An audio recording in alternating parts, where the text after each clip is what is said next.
that we are currently working. Next week's homeless residents will be moving into pod accommodation units on the council's new County Hall campus, with further provision to follow in Camborne. We've identified 6 further sites using upgraded modular units, and they will continue to roll these out across the county. In fact, if every Cornwall councillor had a 6-bedroom modular unit site in their divisions, it would go some way to reducing our usage of temporary and emergency accommodation that we have at the present.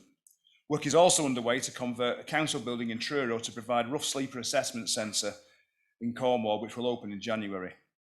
Looking forward, I'm clear that we need more council homes, good old-fashioned council housing, and other affordable homes to rent and buy that we will do through working with our housing association partners. We need and value strategic relationships with all sectors of the housing provision. We need to provide homes more in our town centres by bringing unused brownfield sites and spaces above retail premises into positive use. And indeed, we are piloting a scheme where we will look to actively find and seek out landlords where we can give them some grant funding and help them convert their commercial space and put some retail space above it. Many businesses and employers in Cornwall are facing challenges in recruiting and retaining staff. And I've just been speaking to a few people today who've mentioned the difficulties for the NHS, indeed for Exeter University. There is simply no accommodation for your members of staff. We need to work together with these organisations and identify space upon their estates where we can help install some modular accommodation should they need it. And I'm looking forward to having these real detailed conversations and helping to work with our partners to help them provide the accommodation that they need to retain and to recruit staff that will be who will live in Cornwall.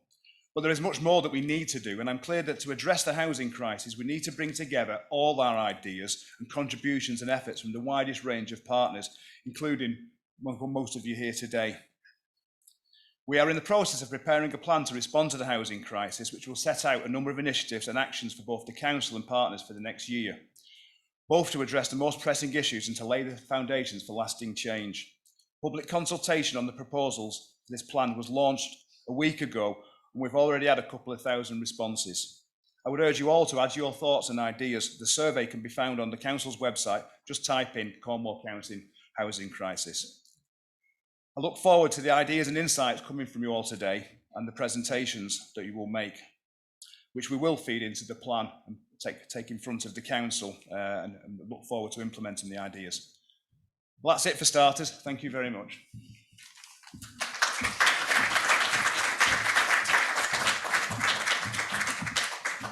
Thank you very much, Ollie. That was really helpful and a great way to frame the day. It's now a kind of pleasure to introduce my colleague, Professor Karen Morrissey, who's going to introduce an additional element of today. Running alongside this event, we've set up a data challenge. And I think, Karen, you're going to provide us with the introduction to that and explain exactly what a data challenge is and the connections that this has with Smartline. So, Karen, I believe.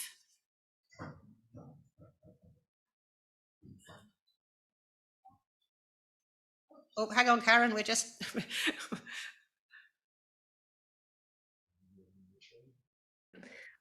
Are we? Hi, everyone. Yeah, hi, great. Karen, hi. There we go. Great, thanks Emma for that. So just to confuse everybody, I'm Karen. I used to work for Exeter. I am Irish and I'm now living in Denmark, so many identities. And I'd like to really thank Oliver for that really inspiring conversation, that our overview of the plans for social housing and housing more generally in the UK. I have learned to my pleasure that 20% of Danes actually live in social housing, and there is none of that previous connotations or around social housing here. So lots more to be done, and I'm putting forth Denmark as perhaps a potential model. But today I'm thinking not about how to get people into homes, I'm thinking about how we make people happier that are already in their homes. So I would like to, if I'm allowed to, oh no, I can't share my screen, but that's okay. I would like to introduce three amazing PhD students who have risen to the challenge that we set them to work with the fantastic Smartline data that we have. Let me see, can I share? Yes, I can. Work with the, oops, have you seen, are you seeing something totally different now? Can you see our data challengers? Great. So work, see. Great. Work on the amazing data that Smartline has on the indoor environment. Collected through a network of sensors that the most altruistic people in the Camborne region have allowed us to collect over the last nearly 5 years. We have set these fantastic data challengers the task of looking at some of the sensor data, specifically with regard to things like air quality and air quality in the home, and start to look at key questions such as how does air quality fluctuate between different times of the day, between weekends and evenings? Is there a difference in air quality among different groups? Because it's really important for us now that, and even pre-COVID, that a lot of focus has traditionally been on ambient air pollution, outdoor air pollution, but actually we spend up to 90% of our time at home. So it's really important for us to understand the impact of the home environment and the home air quality on our health. Another thing that we've tasked our students with, which might be a little bit more difficult, but is to try and understand if they can come up with some sort of relationship between indoor air pollution and outdoor air pollution. So this is important because we're really lucky. We have nearly 200 households in Camborne where we're actively monitoring their air quality. However, not every council is going to have that facility, but all councils do actually have outdoor air quality data. So if we can come up with some sort of, let's just call it a number, a ratio of what the relationship is between indoor pollution and outdoor pollution, then that's something that councils can use as a measure to maybe understand in their area what the impact of indoor pollution on their actual residents. So I'm going to come back to you in a few hours' time with the three students who will be in person, and hopefully we'll have some interesting results to show you. And all of this has been done live. It's a live exercise. I was chatting with them about 2 minutes ago, and they were really annoyed that I was getting in the way of their coding and data extraction. So, but without further ado, I'm going to hand back to Emma.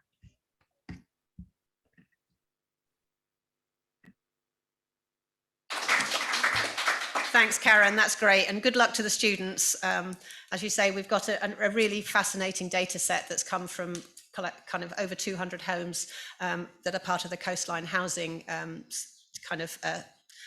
estates, and the participants have been amazing in supporting the Smartline project. So our thanks to Coastline and to their customers who've been so willing to engage with the project. So now it's my very great pleasure to introduce Alistair Parvin, who's our keynote speaker this morning. Alistair is Chief Executive of an organisation called Open Systems Lab. And I first came across Alistair when I was looking for background information about the housing situation. This was probably about 18 months ago, and I came across his TED talk on the WikiHouse, on his WikiHouse concept. And if anybody hasn't seen that, I recommend it. It's a really interesting watch. And since then, Alistair has developed ideas around a whole range of issues, not least of which is around land ownership. So it's with great pleasure that I introduce Alistair to talk to us this morning to explore some more of his fascinating ideas and to challenge us to think somewhat differently about some of the systems that, to be honest, I hadn't even thought needed to be thought about. I've just accepted as being the way things are. So Alistair, over to you.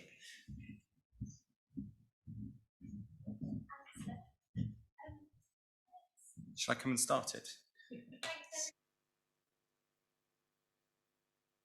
Should have mentioned at the beginning, this is our first attempt at a hybrid event because we anticipate that this is going to be the way of the future. So please bear with us as we learn how to do this. And our thanks to the team who are pursuing the technology element and challenges that we've set them to deliver this in a hybrid environment. So Alice. Thank you very much. I'm sort of hoping you'll challenge me, actually, in a way. But morning, everyone. Pleasure to be here, both obviously in this because it's simultaneously one of the most beautiful corners of Britain and also one of the front lines, of course, of the crisis that we call the housing crisis. So thank you very much for inviting me.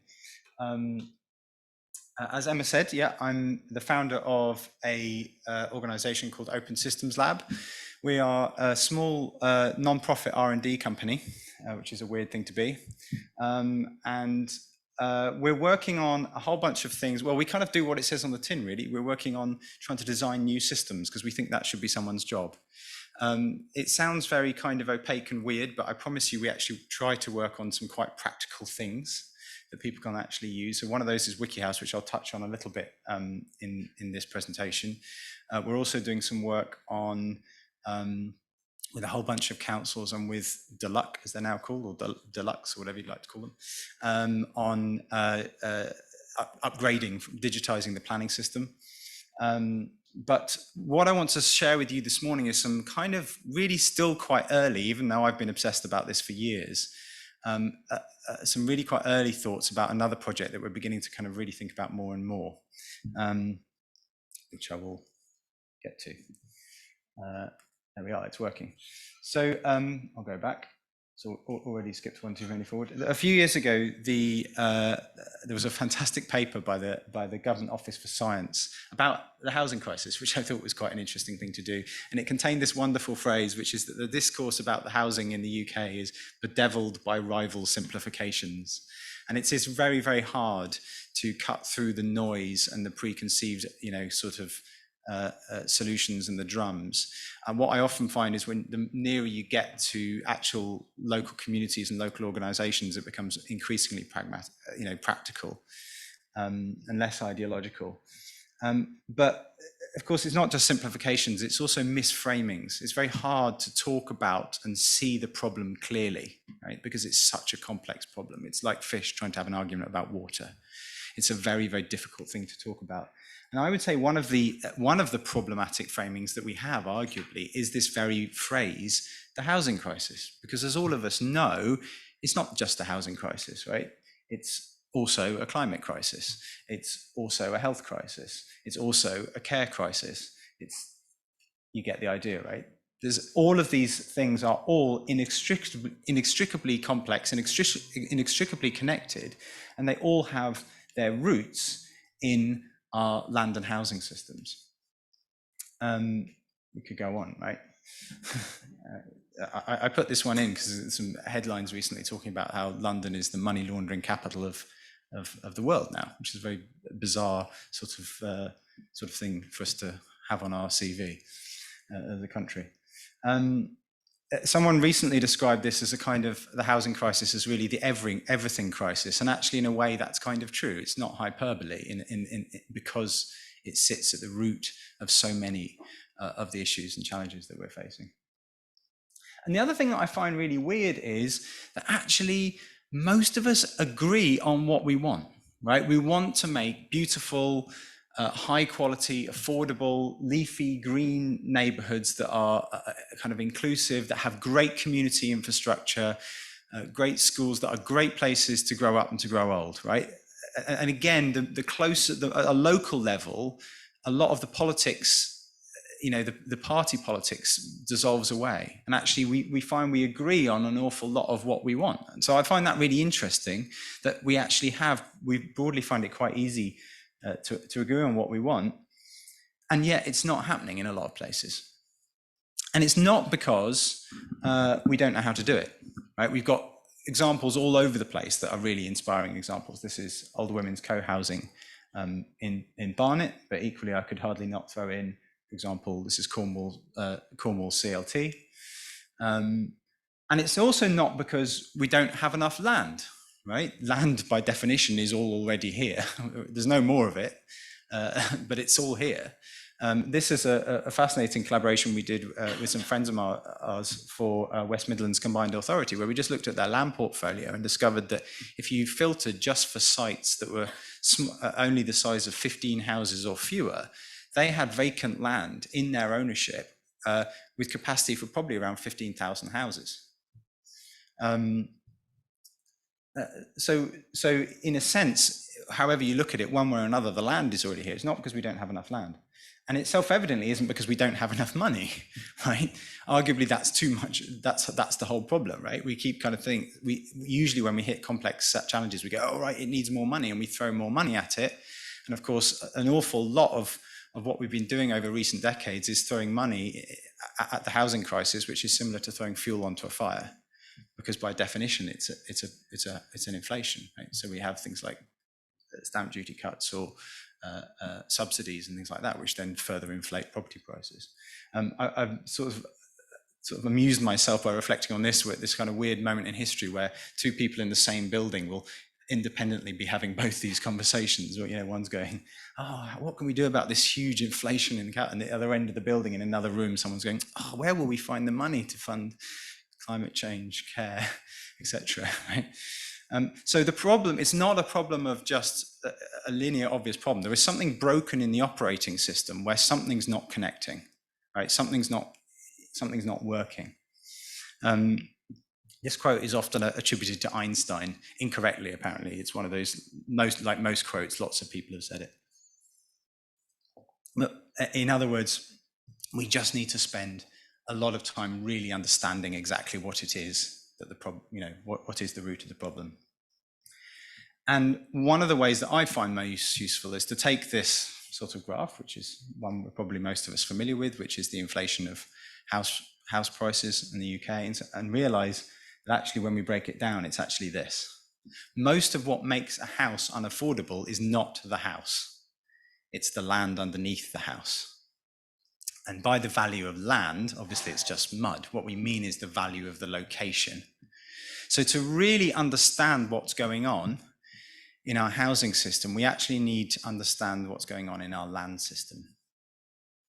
So with apologies, please bear with me as I canter through what I'll call a brief history of the land system, probably more like a kind of very Christmas cracker history of the land system, which I'm sure will not be news to any of you, but I think it's worth reflecting on. So the origins of our land system that we use today can roughly goes back to a problem which is more or less unique to medieval kings. Is it sort of, you've heard of first world problems. This is a medieval king problem. And the medieval king problem is, how do I fund military campaigns, defense and offense, without having to keep standing armies? And then when I do conquer a country, how do I control its populace, given I don't have huge organized bureaucracies of the state, etc., etc. And of course, in this country, it was William the Conqueror who perfected the answer. And the answer was a piece of paper.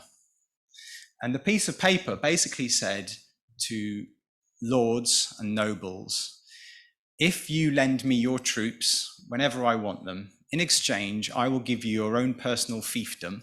And within that personal fiefdom, you have the power to raise taxes as high as people can bear to pay. And that tax is called rent. So rent is the original tax paid by peasants effectively to their lords and onwards to the king. right? That was the system. Now, the problem with this, of course, is that if you're a king, there's only really kind of three people who you're scared of, which is other kings, your own family, and your nobles. You know, historically, they're the people most likely to chop your head off. So over time, what happened was that they sort of managed to, this is really Christmas cracker, they managed to engineer a series of concessions where they said, well, actually, kings and your governments, would you mind levying taxes directly on people's incomes and businesses and things like that? Oh, but by the way, just leave us to keep collecting those lovely rents. And so that created this position of power where you basically get to kind of take rent off people. And over time, of course, that, as I'll say in a minute, that sort of became tradable, that right. So effectively, rent is a kind of privatized taxation right written on a piece of paper. Let's fast forward even further, accidentally sort of hopping and skipping over the acts of enclosure and various reform acts and a lot of quite significant events. Fast forward to this guy, Adam Smith, the chapter 11 of The Wealth of Nations, pretty much nails it. In which, so Adam Smith and David Ricardo theorized this really, really important concept, which is often missing from housing debates, which is called the law of rent. And the law of rent sounds complex, but it's actually really simple, which is that the price that you pay for a piece of land has nothing to do with how much it cost to produce that piece of land. It didn't cost anything to produce that piece of land, it was just there. It is based on how much the person, somebody somewhere is willing to pay for it, right? And that's a really, really important concept. So everything works backwards from that. So those of you familiar with things like residual land value calculations, that's why, right? It starts with what people can afford to pay and kind of works backwards. So what that naturally means is that obviously if tenants have more money, landlords or buyers have more money, then landlords or sellers can ask a higher price. And so, you know, again, we're in Cornwall, no one here needs telling the impact of that, right? Which is when people from elsewhere who's got lots of money, decide that Cornwall is incredibly beautiful and they like a second home here, and they happen to have more capital money than someone who works here, right? So the price of property goes up. So today, again, fast forward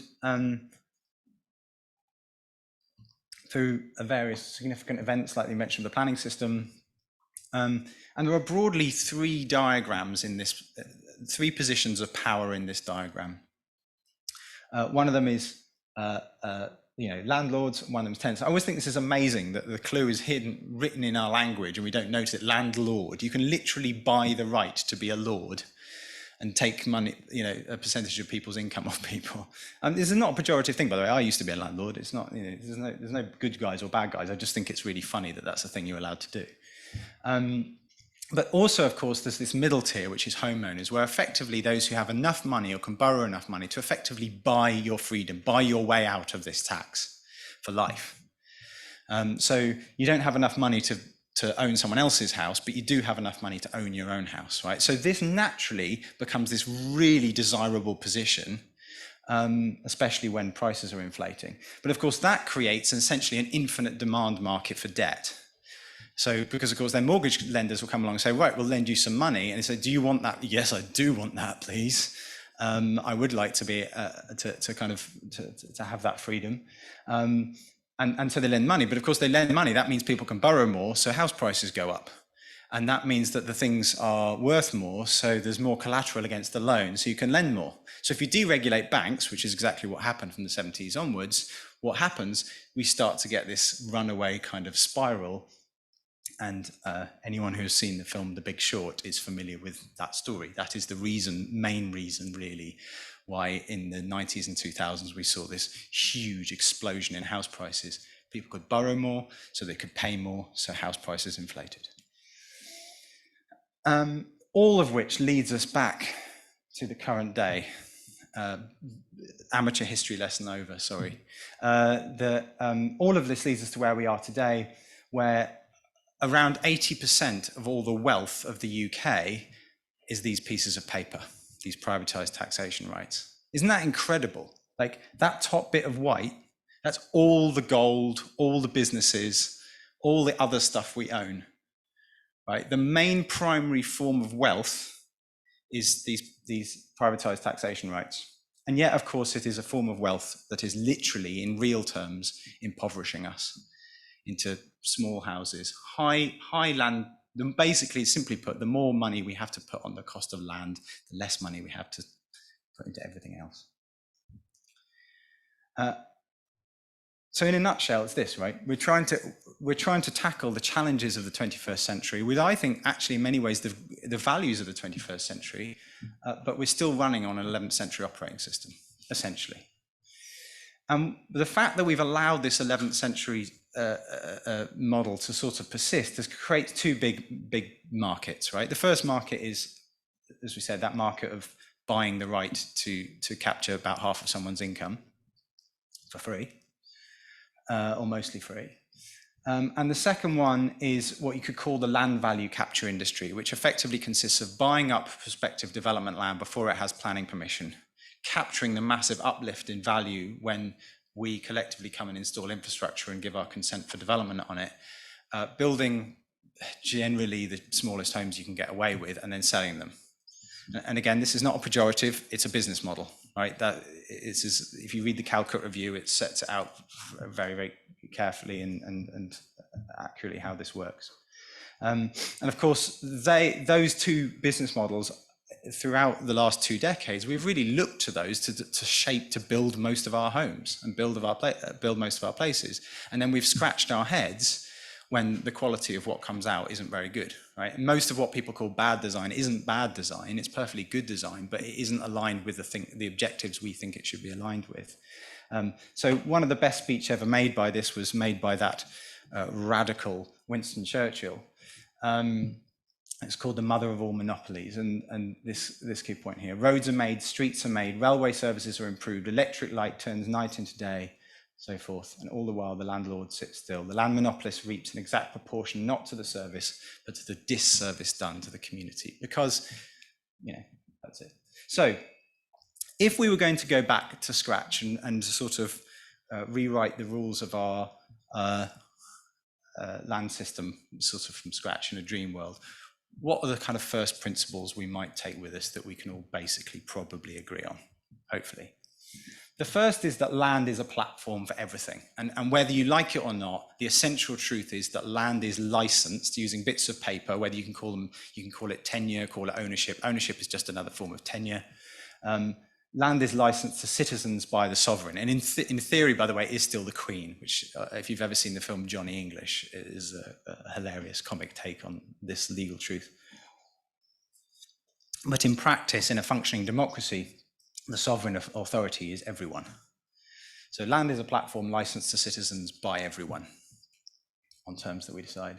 Land value is actually location value, right? The thing that gives a piece of land, in most cases, its value is its proximity to the beach or its proximity to jobs. So we know that, for example, if you're within the catchment area of an Ofsted excellent school, it adds between 40 and 80,000 pounds to the value of a home. And yet we tell ourselves that we have no school fees.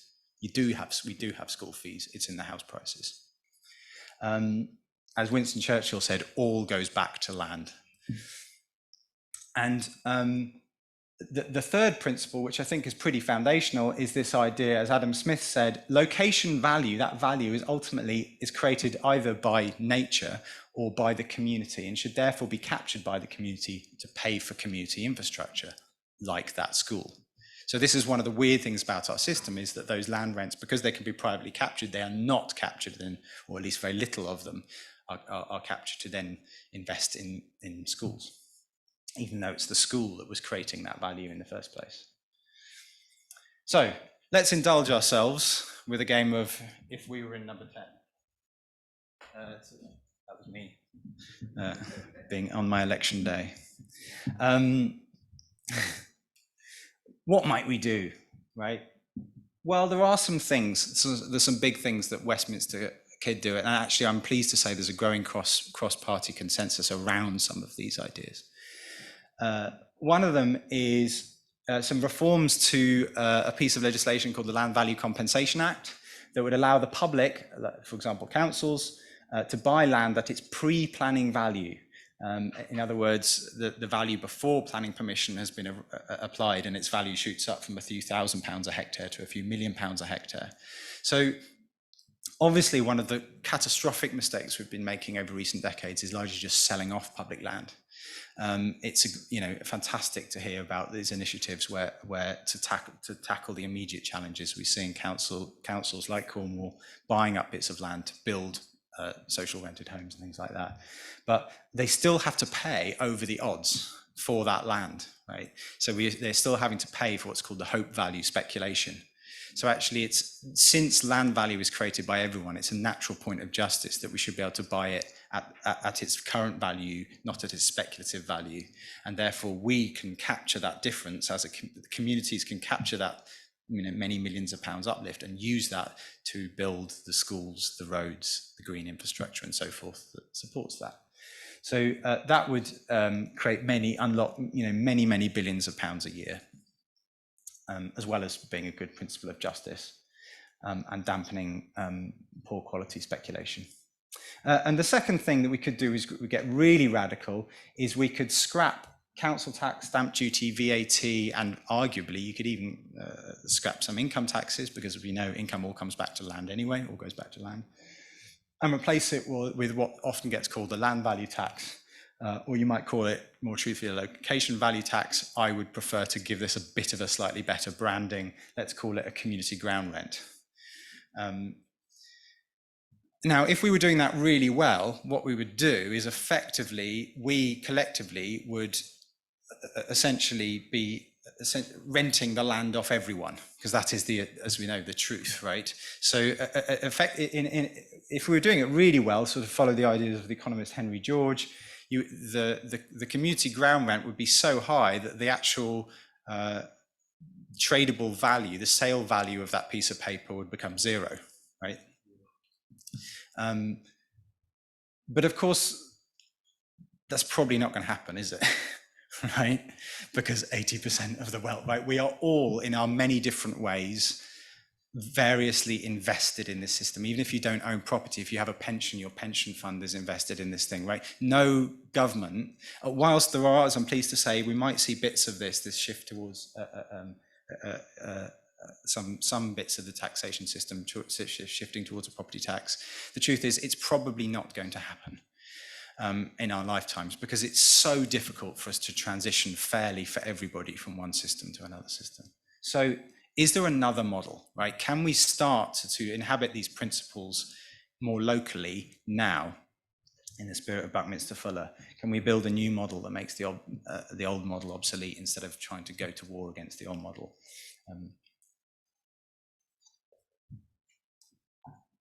So I want to share a couple of ideas. So the first is this, which is, first, let's just take the issue of building houses off the table. Let's use the technology that we have to make it simple for anyone, any family, any group, any community organization, any housing association, any council, to build zero carbon homes pretty much any time they want to. And that is the objective behind the WikiHouse project. For those who aren't familiar with it, it's an open source building system, essentially a kind of Lego, but for building houses. I'm very excited about this at the moment, because whilst we've been it's woefully inadequate at the moment. We've been trickling it for a few years. And the last year, we've been working on a new version of the system, which we're going to be launching shortly, and it's just much better. Lots of people being very patient, waiting for us to get all that documentation written and get those files out there, but it's quite exciting. The big idea is this, right, which is that a lot of manufacturing systems, and this isn't, one of these isn't better than the other, by the way, we need both of these. But the gap we saw was to say, well, it's fine to have models where you spend many £1 million setting up a factory, but actually we noticed that there were lots of these CNC workshops already dotted around the country with these CNC machines that you could set up almost in a garage if you want to. So perhaps a housing factory doesn't have to be big. It can be, a really small business in a shed, right? And we can have this distributed local network of local businesses manufacturing these blocks. And that those blocks can then be assembled by pretty much anyone. It's it's like IKEA, basically.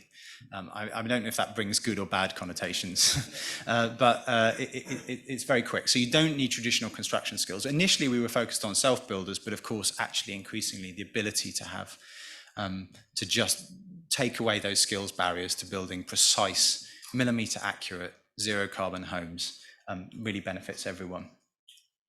The kind of underlying takeaway lesson from this is this really. We'd sort of build these self-build projects, we'd kind of go work and people would invite their friends and they'd build a house. And the irony is when we got to the end, we realized the irony was that you could actually knock down the house at the end if you wanted to, because you'd achieved the real objective is that you now had a group of people, a local community who realized they could build a house anytime they wanted to. I'll skip over some of these things. So one of the things we document in is how much of every pound spent on each house is spent within the local economy, as well as accounting for cost and carbon. And so, yeah, this is a pilot project we did with South Yorkshire Housing Association. This is a project on the table in Leeds. This is a quite cool group self-build project in the Netherlands. But all of that only, so what that does is really, it's just a way of taking building off the table, because what it then does is immediately reveals the fact, well, wait a minute, why can't I get some land? How do we make the land bit affordable? And that's where I want to come on to the second slightly mental idea, which is what if we could redesign and ownership, right? Because remember, ownership is just a piece of paper. So what if we could redesign what's written on that piece of paper? Well, there are precedents for this. So if we take a look into the world of another kind of property, intellectual property, up until a few years ago, there was copyright and there was public domain, all rights reserved or no rights reserved. And along came an initiative called Creative Commons, and they said, actually, what we need is a middle way of licensing intellectual property. In fact, it's not just one way, it's a whole suite of licenses for those of you who use it. And probably even of those of you who aren't familiar with it, you probably do use it all the time, because a huge amount of the stuff out there on the web today is licensed using the Creative Commons license. And they didn't ask for anyone's permission, they just created a new form of ownership, and people started opting into it, to using it. So could we do the same thing for houses? So today, these are roughly the kind of options. And again, this is very high level. I've taken an imaginary average house to kind of do these calculations. We've got the sort of, let's take the same house in the same location, same size, and all other things being the same. So right, we've got social rent, private rent, leasehold, freehold. What if we were to invent a new form of tenure that sat in the middle, which we're currently calling fairhold? Where effectively, when we unbundle all these other models and say, well, what are the various rights and obligations that comprise that model? And we say, well, what are the bits of that we think are good? And what are the bits of that which actually aren't so good or we could do without? So security of tenure is, I would say, a basic requisite for people to be able to put down roots, know they're not going to have to move their kids from school to school because their landlord decided to evict them and so forth. And so you can see what we're trying to do here is to write a different set of rights and obligations, almost a kind of cherry pick from the best bits of some of the other tenure models. So the essential idea is that you effectively, if you're a local authority, it's don't sell land, license it, right? It's a form of lease, but with conditions attached. So, and then what you own is your house. So it separates the house and the land. So you're free to build your house or renovate your house or do whatever you want. And any money you spend on that house can be recuperated, potentially. Lots of different ways of doing that. But do you get to capture if its value goes up? No. And perhaps, for example, you don't get to rent it out. Perhaps maybe you're not allowed to own two. Seems kind of reasonably fair. And so you think, well, and of course, you're paying a community ground rent, right? So you can take away that capital ground cost. And again, there's lots of details about how that community ground rent might be calculated. But the basic principle, the idea that essentially you're kind of leasing a bit of land off everyone for as long as you want it, and it's yours for as long as you want it, and then you freely own it. that effectively changes its value, right? So by rewriting what's written on that piece of paper, you change the market value and the cost of that piece of paper. And so, well, it's pretty easy to see who might be interested in this right away, right? If you're one of those intermediates families right now who's stuck in private rent, not a hope in hell of being able to ever buy your own property. You say, well, would you like to own that house for, have you got £23,000 to pay your deposit? Like, no. Right, would you like to own the same house up for an upfront cost of £12,000? But by the way, you can't have two houses, you can't rent it out, and you don't get to capture its increase if it goes up in value. They'll be like, yeah, thanks, I'll take that deal. No problem. Didn't really need those things. But of course, there might be other people who might begin to opt into it as well. So if we can kind of begin to imagine, say, right, initially the first uses of this model might be, yeah, local authorities saying, right, we are going to build some social rented homes on some of our land, but we don't have the bandwidth to build them everywhere. Actually, we're going to license out lots of these plots of land. So maybe the first few ones could come through that route. But then you can imagine perhaps there could be some of the kind of baby boomer generation who are asset rich but cash poor. They might go, actually, I quite like the idea of effectively selling my home, selling the land out from under my home to everyone. I still my home, I still live there, and I still have security of tenure, but I now own it on this new fair basis, right? So I can imagine that could potentially be interesting for whatever reason, whether because you want to spend the money on care or holidays or your grandkids or whatever it is. Then let's put ourselves inevitably a few years into the future where there's going to be the next crash. It will come for whatever reason, it will come, it always does. Suddenly that gets really interesting. What happens if all loads of people who've been buying houses in Cornwall this summer, massively over leveraged, right, find themselves plunged into negative equity? They might be quite interested in an amnesty deal. Suddenly it becomes quite an appealing way. So when the next crash comes and the Chancellor's looking at, we've got to bail out the thing, do we bail out the banks, or do we use the money generated by the Bank of England to actually help transition Britain slowly and gradually from one land economy to another? These two land systems can coexist alongside each other. I sometimes call this an opt-in or a lifeboat strategy. So you don't need to change everything all at once. You just create a new model and let more and more people decide to opt into a new fair way of owning land. And there's a lot of things we could do with that, right? The essential principle is this idea that land should not be a thing. As the owner of a land, you should not be the lord over anyone, right? You should have obligations of stewardship. You should be the steward of a piece of land, and you should have the right to use it, with paying a fair rate back to the community to invest in the value that makes that place a place worth living. And you can make a genuine platform for health, for zero carbon buildings, for making great places to grow up and to grow old. And so to finish, as I said, this is very much a kind of an in-progress idea. We're working on, at some point, putting together a proper white paper where we try and pull together lots of these ideas. I'd be interested in hearing today, or any point, what are the bits of this that won't work? You're all experts. Pick it apart, kick it. Where's that going to fall apart? Why wouldn't people go for that? I'd be really interested to hear every single one so we can research it and think about it and work out how to address that. Also, tell us how it should work. So, what should be the rules? Should you be able to inherit a house? Is inheritance a social good or not? Right. So there's lots of, should there be another version which is for holiday lets, for example, where actually it is great to have Airbnb style holiday lets, but the profits, or a large percentage of the profits, are immediately recycled back into the local community, perhaps. Right. So there's some interest. There's a whole world of possible licenses and models that could be explored here, and I think we're just beginning to explore that.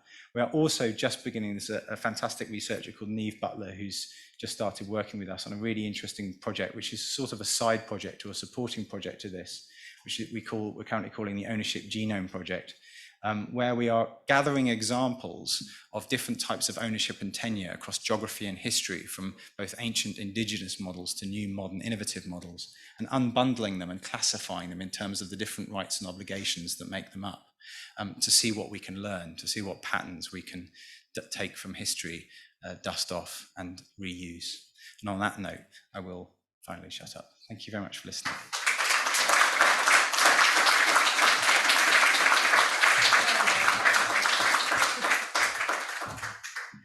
Thank you very much, Alistair. That's amazing, really fascinating stuff. And I think that whole concept of how we go back to houses being homes, not investments, is a really challenging concept for us all to think about. So we now have some opportunities for questions. And what I would like to do is to start with a question from those that are here in person, and then we'll alternate between those with questions with people who are here digitally. So if this all works, it's going to be a clever trick. So Kerry is operating the digital environment for me. So does anybody in the room have a question? If you'd like to raise your hand. Miguel. Thanks, really brilliant. Thank you very much. How can organisations who understand the support work that we're doing, how do you have a way to collaborate and join in and feed into your research? What's the do you have a program, or is there like a direct way to sort of collaborate with particular organisations? I mean, thanks. Alistair, sorry, could you just repeat the question? Sorry, yes. So the question was, how can basically people contribute and collaborate in this work? Is that a fair summary? So yeah, this is a perennial question as well, because we're a small non-profit team. So of course our time is our most precious resource. I mean, we're all humans, isn't that essentially true, right? Time is our most precious resource. But with each project, we try to find the right way. This is still quite early days. So for example, the Ownership Genome project, which obviously is just desktop research at the moment, but we will be publishing that online, and we would absolutely love people to submit models. We know, for example, there's loads of CLTs out there with fantastic land licensing or property licensing models that have these sorts of different types of locks and caps and things involved. So, I mean, don't wait for it. If you know of a really good model, just email it to us. That would be great. We could potentially add it to that research and add it to the library. That would be a first thing. With the Fairhold work, it's much less defined at the moment. Say, we'll write a white paper. We don't really know we'll sort of see. The phase we're at the moment is trying to hunt down as many experts as possible and to dig through some of the barriers. So, for example, mortgage industry we know is going to be an issue. Lots of really, in Scotland there's no such thing as leasehold. So there's lots of really interesting legal nuances. So, but yeah, watch this space on that one. On WikiHouse, one of our kind of things is, one of my great frustrations, and I'm really proud of the fact that we've built WikiHouse as a truly an open source thing. We've really kind of bootstrapped it over the last few years. We haven't had the resources to do everything we could do. And it's still crazy hard to use, crazy hard to contribute. I promise the new system, which we're going to be launching fairly soon, is going to be much, much easier to understand, use, and contribute to directly, hopefully in ways without contacting us as well. So, yeah, that's always our mission, is basically to try and create ways that people can contribute to these things without it needing to go through us. No, we're for the first time ever, thanks to an incredibly generous grant by the National Lottery Communities Fund. We have a degree of financial stability for the next few years, which is an extraordinary thing to say. I never thought we'd ever say that, and it's an opportunity that we don't intend to squander.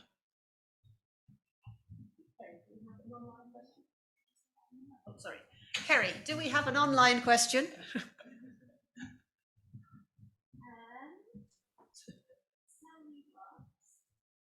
We do have one question in the chat, so I wonder if you could read it out, Emma. Okay, if you can put it up for me. Where is it, please?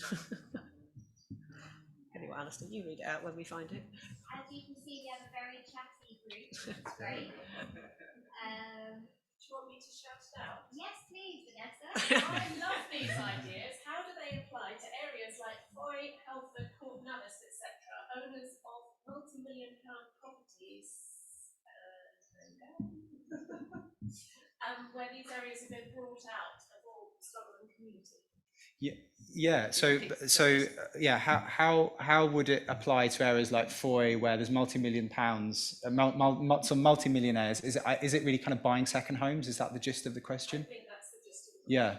So I mean, this sort of, I touched on this. It's really difficult, right? Because land is power. When you look back at the history of power, the Reform Acts, right? The history of voting. It's inextricably connected to land. Ever since the feudal system, land was the vehicle for power. And therefore it can be used for, bad as well as good, if you sort of mean, right? You could write horrifically discriminatory things into an ownership contract, right? So there's an awful lot of sort of things that we have to kind of really reason and debate. And I think there's a few of these where we think this is a really open discussion as to, for example, is it a social good for it to be possible to inherit a house on a fair hold basis? And the one, second homes, is right. So on the long run, I would argue that treating homes as investment assets or extraction assets is the greater issue than maybe people having two houses. Because the truth is, it probably is enough for everybody to have two houses if we really wanted to. But equally, it's really clear to see the scale of inequality and the scale of economic damage it does to local, particularly coastal communities, right? I remember following a few years ago, there was a fishing village and an argument about a pier, where the fishing industry needed a pier to bring the fish. And there was this whole really interesting sort of battle kind of going on. And I think, that is the function of democracy, right? There should be planning, debate and discourse going on about this stuff. But I think it would be very legitimate to think about, could it simply be a rule of the fair hold license that you can only have one? It's true of social rented homes. It seems reasonable. Thank you, Emma. Fair hold, is there a geographical example, perhaps in the New World or something, where they have a system that's more like that than we've got in Europe?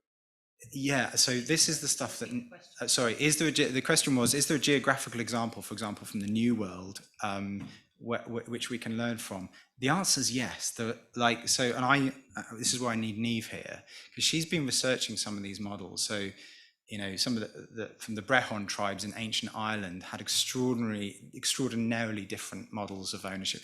The Australian Aborigines, as I understand it, and I may be maybe oversimplifying the description of it here, they have a fascinating thing where ownership is almost inverted. So as the owner of a natural asset or a piece of land, the only person who's not allowed to use it is you. Which is a really interesting thing because it creates a gift economy, right? So it's almost like the inverse of our current system. So, and there are all, even in Scotland, right, crofting and things like that, there are lots and lots of, the idea that there's only one or two forms of tenure is actually a complete historic abstraction. Even in the feudal system, there were loads of different kinds of tenure. So the church had exceptions and things like that. So we're finding, I'm trying to think of a really juicy example and failing right now off the top of my head. Absolutely. So, one of the things we've been encouraging, and also Richard Bacon MP has been a fantastic advocate for self and custom build, and he has been encouraging people to go over to Almere in the Netherlands. So some of you may be familiar with the municipality in Almere did this amazing thing where they took a tract of land, actually. They even created a tract of land out of the sea, as only the Dutch can. And then what they did is exactly this, because they have this ability to do the land value capture, they did what's called infrastructure first development. So instead of relying on developers, what they did is they made this land, they installed the roads and the pipes and the infrastructure, and then they sold off plots. And with each plot, what you got was what's called a plot passport. So essentially the planning was already there. It said, as long as you stay within the rules, we don't want to hear from you. Made the planning process really, really easy to deal with, these hundreds of, otherwise hundreds of applications. But what was interesting was that in those neighborhoods, they have a mixture. So some people own their homes outright. Some are literally just leasing the plot. But in them, they had some of the terms that we talked about. So they had one called a clawback.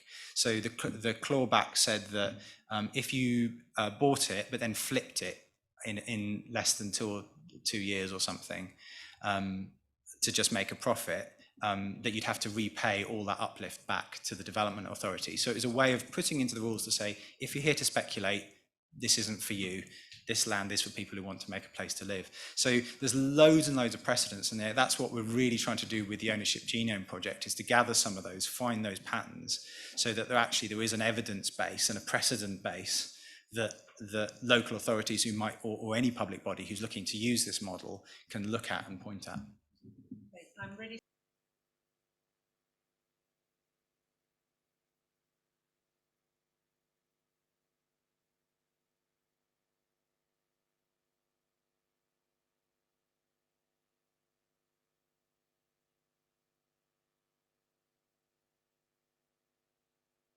Everyone. Oh, there we go. That's on now. Welcome back.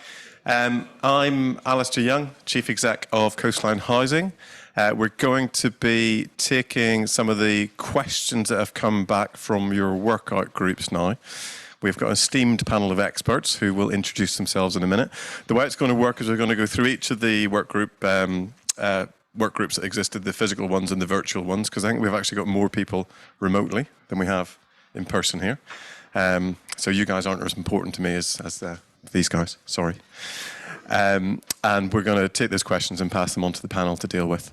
We've got 25 minutes, I think, and we're going to have 7 questions to go through, so it's going to be quite rapid fire at times, I think. But we'll see how it goes. So first of all, I'm going to let the panel introduce themselves.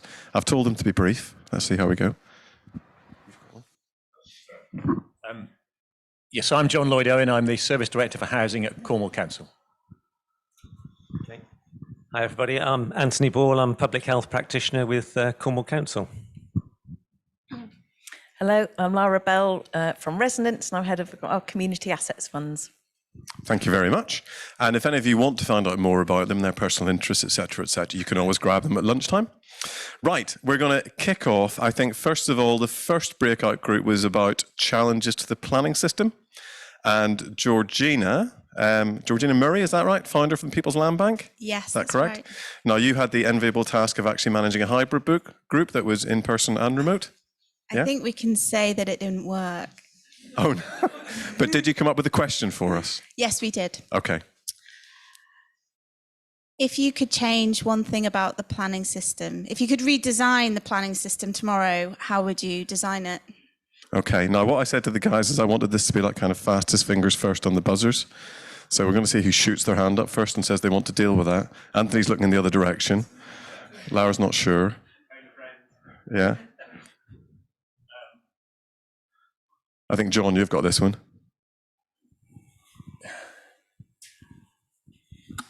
There were kind of 2 versions of the question. To change one thing about the planning system, I would start with a requirement for a level of affordable housing that's commensurate with need in the locality, and that would be the starting point, and that would, following Alistair's talk this morning, although I'm no housing economist, potentially that would reset land values downwards to accommodate that social good. I think if I could redesign the planning system, I think I would do it in terms, it's to do with the land again, but I think we need a system whereby, at the moment, if a developer starts a scheme, then it can, run on and on and on. I think we need the other way around. We need to say, right, if you haven't completed that scheme within, say, 3 or 5 years of that planning permission, it goes to the local authority to actually deliver it.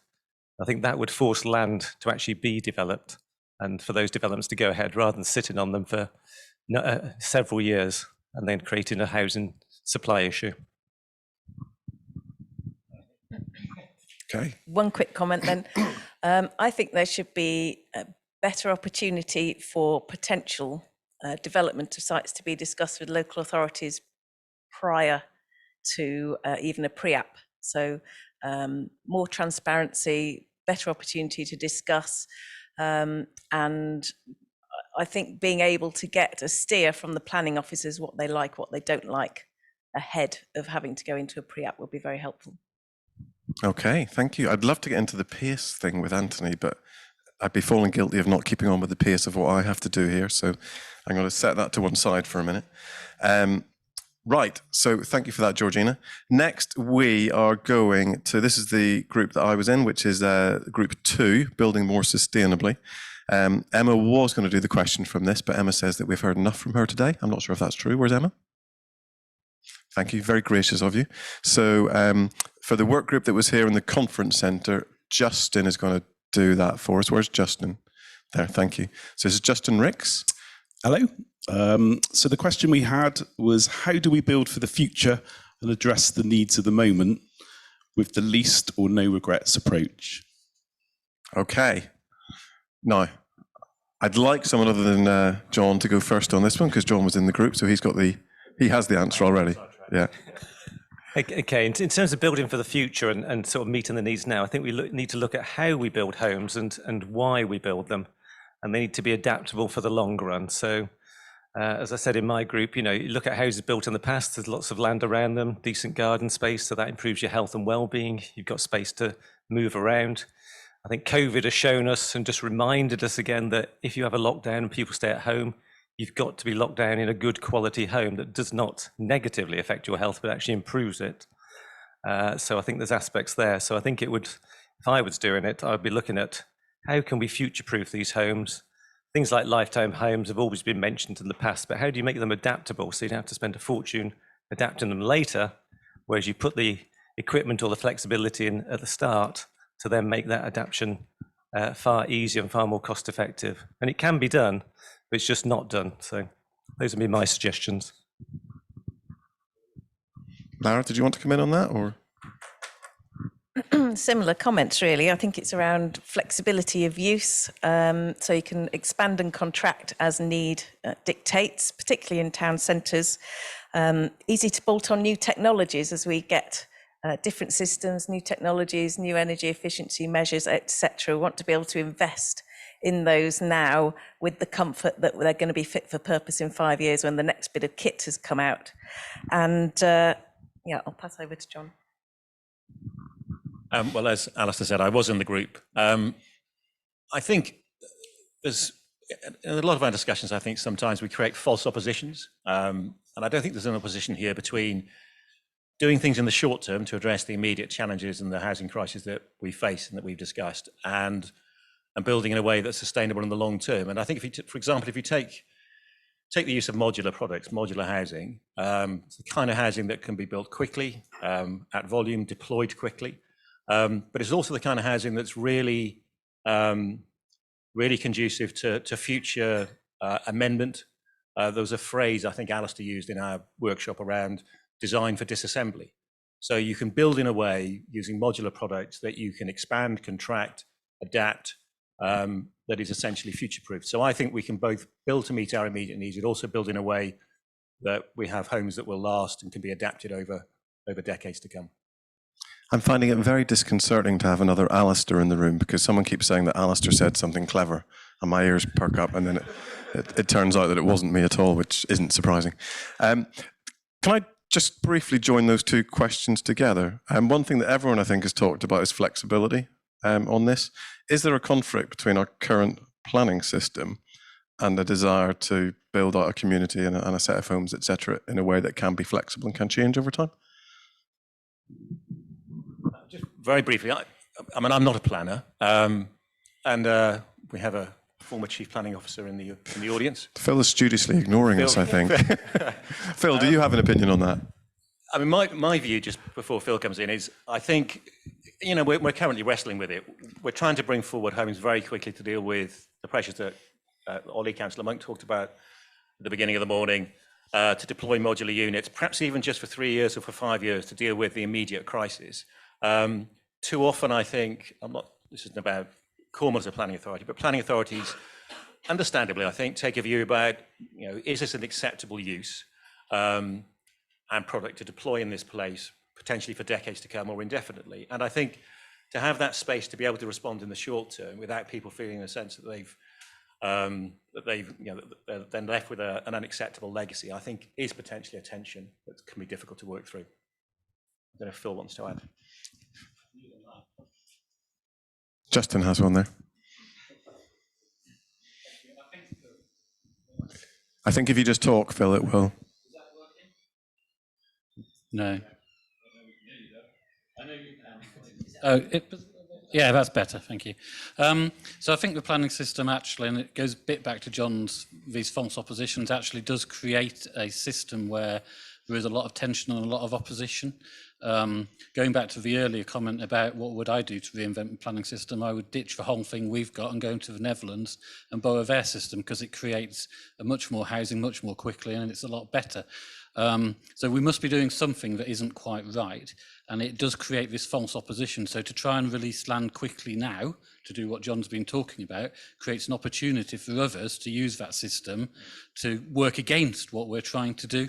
And I think that's the fundamental problem. We have a system which is working probably for vested interests more than for communities, and that's the problem. So I think we have got something that we need to reinvent, just we don't quite know how to reinvent it. Thank you, Phil. Right, I'm going to take us on to Mel Brain, Head of Housing Strategy and Partnerships, who I think we have. Oh, yep, she's magically appeared on the screen there. And Mel, your group had the same topic. So what was your question on this? So the group very much felt that the solutions to build net zero homes are already there. So the question really was, what should local authorities and housing associations be doing to generate a change movement and push the capability of the market to facilitate delivery of sustainable homes, but also to shift the focus onto the people who live in them instead of the fabric of the building and the profit? Okay. Who wants to come on to that one first? Anthony? I'll go for that one first. I think obviously coming from a public health point of view, I think my aspect all the way is how do we improve the health and well-being of the population? And I think if we can shift the focus so that it is community-led, and by community I mean the whole of our county, and actually think these are differences that can make a huge difference to our health and well-being, to our healthcare system, to how we live. You've got to remember we're presiding over a fall in life expectancy currently. This is totally unexpected, well, not unexpected, but totally against the sort of current trends. So I think if we were looking at it, I think community talks about our whole population, but it has to be good quality homes. And certainly in my group, I think it's definitely issues about the vested interests and what's driving our housing policy as a country. Yeah, Lara, with your role kind of in that community enabling, you must have some thoughts on this. Yeah, well, I think I almost think net zero new build homes, we're all on the same journey with that, and we're all heading that way. What I think is the biggest challenge is existing home stock. So if you're talking about behaviour change of people, we need to be finding new ways of engaging with homeowners, with landlords, and others who are providing either services to people living in existing homes or own those homes. How do we influence their behaviour to take on sustainability, energy efficiency measures? I think that's where the biggest challenge is, and I think we need to tackle that urgently, boldly, and I think it's going to need quite a strong stomach from a few people in government and public sector to make that work. Thank you, Lara. And I think part of the question was very much about what local authorities and housing associations need to be doing differently. John, do you want to tell us what you and I should be doing differently? Yes. I was kind of having I was sort of thinking about it from the other end, actually. I think part of the problem is that the approaches that we are taking currently are very much divided by tenure. And indeed, that's what government's doing too. So there was reference made earlier, I think, to social housing, or we're now in our group actually, to social housing decarbonisation fund, which the government's launched, and there's talk about perhaps potentially billions of pounds being made available by government to address that. And yet, actually, the social housing stock in Cornwall, although it's got a long way to go in terms of being net zero, is the most energy efficient tenure we have in Cornwall. And the challenges we face are in terms of private rented housing, and actually even more so in owner-occupied housing in terms of its energy performance. At the moment, we're approaching things in a very tenure siloed way, and that won't get us to where we need to get to in terms of a net zero Cornwall. and to address the 20% of emissions in Cornwall that are attributable to housing. So I think actually as the local authority, perhaps differently than the Housing Association, I think we need to find some mechanisms of partnership and incentive, including financial incentives. I don't think exhortation or whatever will be sufficient. We need to be deep in the economics and the financial incentives to private landlords, to owner occupiers, to enable them to work with us and government to retrofit their homes and bring them up to a net zero standard. And that I think is probably across the country, and certainly in Cornwall, that's the biggest challenge that we face. Okay, thank you guys. Right, we're going on to breakout group 3 now. And the question that group 3 had was the role of new technology to make homes healthier. And our in-house group was led by Mark England, Head of Innovation, Maintenance and Group Procurement at Coastline Housing. Mark, I know it wasn't my fault, but I feel slightly responsible for your job title. You are responsible for my job title. Damn. Does that work? I'm not sure that's working, is it? Is it working? I muted you and you were blaming me, Mark. Okay, so our question, we looked at the way we've been using technology on Smartline and particularly having that insight into people's homes. And clearly in Cornwall, we're going to spend multi-millions of pounds improving homes, improving insulation. But actually, we're not dealing particularly well with the actual internal environment and how those customers can live and those residents can live in their homes and know that they're doing the right thing. So the question really is sort of how are we, how is Cornwall Council going to help us get technology into every home in Cornwall so that we can actually help people live in the best possible way and get the best health and well-being outcomes by living in that dwelling. Thank you, Mark. Right. So, who's going to bite that one off? So health and well-being, obviously we as sort of public health with a lot of Cornwall Council and the NHS do a lot of work of trying to tackle affordable warmth, fuel poverty, all those sort of issues. And I think your group's point comes back to we have to accept, or we have to understand there's a basic human right of actually having a safe, warm and secure home. That should be our starting point. Now, unfortunately, a lot of people in Cornwall don't have that situation. And security can be, struggling to pay the rent or struggling to pay the mortgage. So it can be across all tenures, that issue. I think the second point about technology is we don't have enough people or enough residents in Cornwall who know how to use their existing technology well, let alone any new snazzy technology that can sort of upset how they operate things. And also, I think it's to do with our housing stock. Some of it, we might have to be radical and say, no, this needs to be knocked down, or we need different solutions because we just can't make it adaptable for the new technology. And I think fourthly, the sort of campaign against gas is certainly counterproductive, I suppose, because at the moment it's going to be more expensive for people to keep their homes colder, let alone warmer, and actually make the situation worse. So, the talk about having a gas levy to sort of try and even out the prices is probably not the best answer at the minute. The best answer is probably we need to insulate all our housing stock to get it at a basic starting point and then work out what we need to do. So I think we need to come out the other way around. Technology is one aspect, but I think we also need to get the basics right as well. I'm not sure anyone needs a gas levy at the minute, Anthony. It's still cheaper. Okay, who's coming in next then? Lara? I think for me, the big point here is really around, you've touched on it already, how people use these technologies. And I cite my own mother here. I've bought her about 10 different mobile phones, and it was only, and they just remained in the drawer until the fact that we made her get rid of her landline is the first time that she actually used her mobile phone. She got rid of one of the televisions because she couldn't work the remote control and change over the channels. So I think it's wonderful to bring in lots of technology, but it has to be easy to use, easy to understand. And I'm just wondering whether there might be a sort of remote way of controlling the comfort in some of the homes for family members such as me, could make sure mum's got her heating on or she's got the light switched off when she goes to bed. I think we're into a world of ethical dilemmas there, aren't we, Lara? Can I just check, Mark, just to touch it, because I'm just wondering about where you were coming from. Are you thinking about fancy new technological heating systems? Are you thinking about data So we're looking at data really and looking at monitoring how the home behaves in different circumstances. And it's hands-off technology. You don't need to actually fiddle with it. You don't need to adjust it. They're clearly just very, very sort of simple sensors. But what they do allow you to do is to predict when something starts to go wrong. So where humidity is a problem within a home, it's going to lead to condensation, mold growth, and all those other things. And that definitely has an effect on health and well-being. So this is technology that sort of is quite dull. It just sits in the background. The clever part is dashboards and being able to use that and allowing next of kin to intervene if they need to because there's not been ventilated properly or the extractor fans failed or something like that, or the heating's been turned off.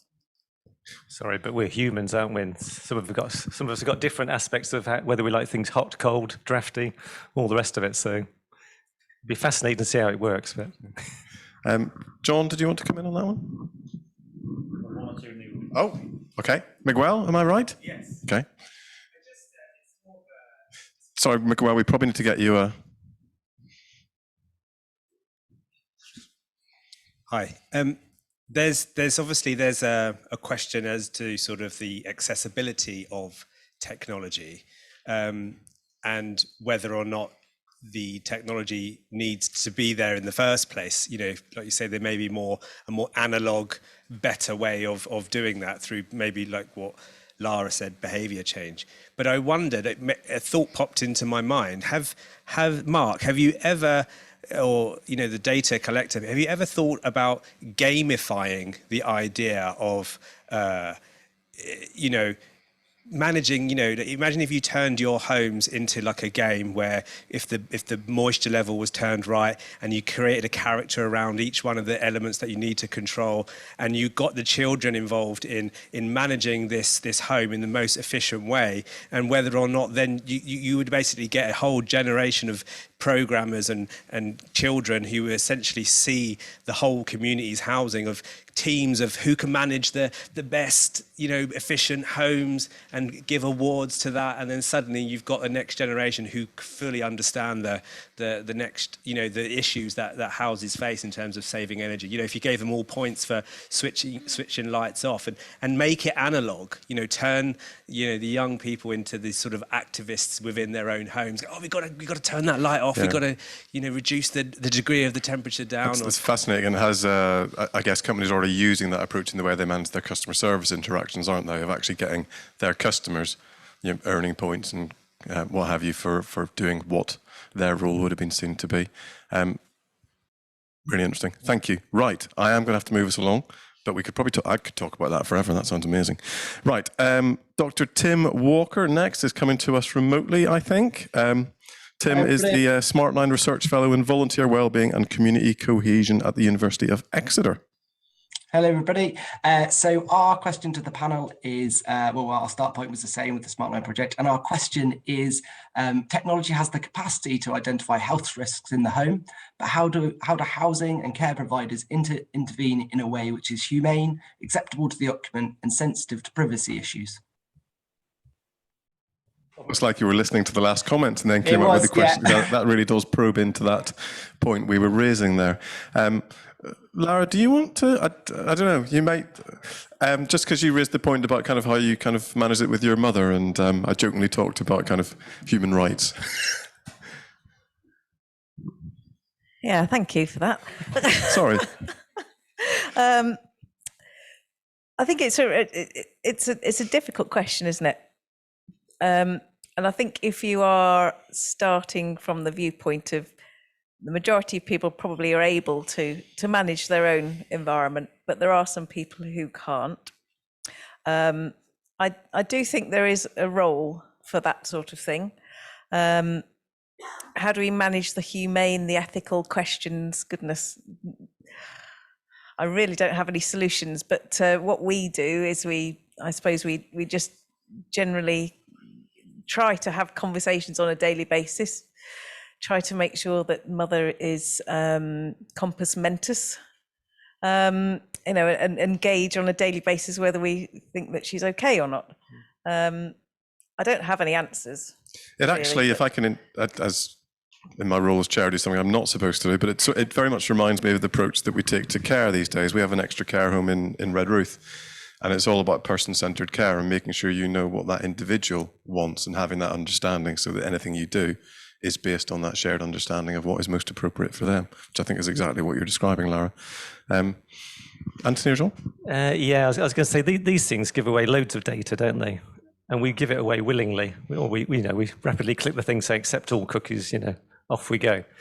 And I think my experience of working for local authority and for health is that I think virtually all, and probably about 99% of our customers think we actually know everything that's going on in local authority about them and don't have all these data issues whatsoever. They think if they ring us up, we know what's happening to their housing benefit, what's happening to their council tax, whether they've applied for planning permission. They assume we know the whole lot about them, and we don't, and we have to regularly say, no, we can't look at that, we can't look at this. So I would say, in terms of the sort of data information, data governance stuff, I think, yes, we have laws that we have to comply with, but I think the community, to a large degree, think they're largely irrelevant. And so in terms of improving our health and well-being and having technology to do that and all the sort of telecare systems, I think they would be far happier if we actually used all the stuff we know about them to actually help them out of their situation. The other thing I would add is in my other bit of my world at the moment, I sort of look after, in COVID, all the sort of shielding group of the population. So when we were shielding, there's about 40,000 of our population in Cornwall were shielding. And we've just sent a survey out to them. About 2/3 went via digital routes, so text, email, but the other third went via post. And the amount of people ringing up now saying, I don't know how to use this technology, I don't know how to log on to this. So you've always got to keep that in mind as well, that whatever technology is out there, so many of our population, whether it's young or old, it's across the whole age spectrum, it's not just the elderly, don't know how to use it and feel vulnerable because they can't use it. And also because of that, they end up missing out on a lot of things as well. As we all say, we're going digital first, all that sort of stuff. It ends up creating its own inequality because of it and widens our gaps in how we improve their health and well-being. Thank you, Anthony. Now, probably going to have to move on to the last question now. Apologies, John, I didn't, but you might be pleased I didn't ask you that one. Okay, which is question 4, or work group 4, how homes build communities that build homes. So we're going to start with Phil, I'm guessing. Yeah, I've finally cottoned on that my group are sitting over there. I'm very clever, I am. It's not just the other Alistair that's clever, it's me as well. So Phil, you are the Chief Development Officer at Cornwall Community Land Trust? No, that's a misprint. I'm the Development Officer. Okay. Well, you're the Chief Development Officer now. No, as Mark says, I have the power over job titles, so you can be the Chief Executive if you want. No, I'm not. But our group looked at the differences between a community-led approach and a market-led approach. And we sort of came to the conclusion that whilst the market delivers lots of houses at a pretty rapid rate, that community-led homes are generally better for local people in local communities.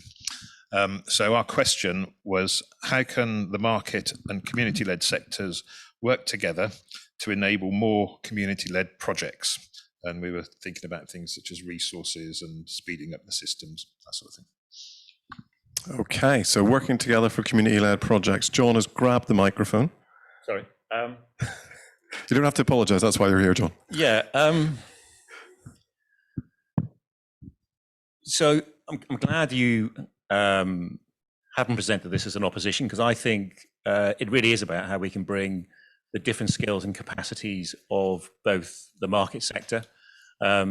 Also, I think the larger developing organisations in the public sector too, housing associations and the council itself, together with community-led organisations, and I think we've really struggled to do so. I mean, I think nationally, I think relatively we do fairly well in Cornwall in terms of the activity of community land trusts and collective self-build groups, but it's still, I think, from the point of view of both the groups and I think for communities too, it's quite often a painful process, a painstaking process, quite a slow process, isn't it?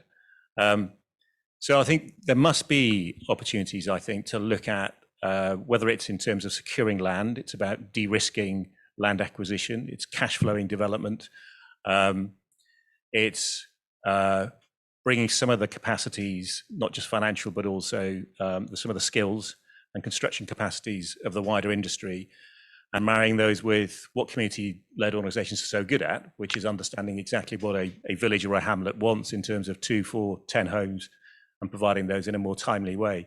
And and I think, although the numbers in any individual area may be fairly modest, in aggregate across, I mean, going back to a point that Ollie made earlier, if you had community groups in each division, in each hamlet, in each village, producing 5 or 10 homes over the course of the next couple of years, facilitated by the council, working with key developer partners, working with construction industry partners, it would have a huge impact, actually, potentially, on meeting local housing need. So, and I think because those homes are locally sponsored, locally endorsed, and tailored to that local area, they probably get the proposition would get a much stronger welcome from local residents than they do now. So I think, I'm not quite sure how we crack it, but I think it is about looking at what do we each do best. And I think we haven't quite managed to forge those relationships yet.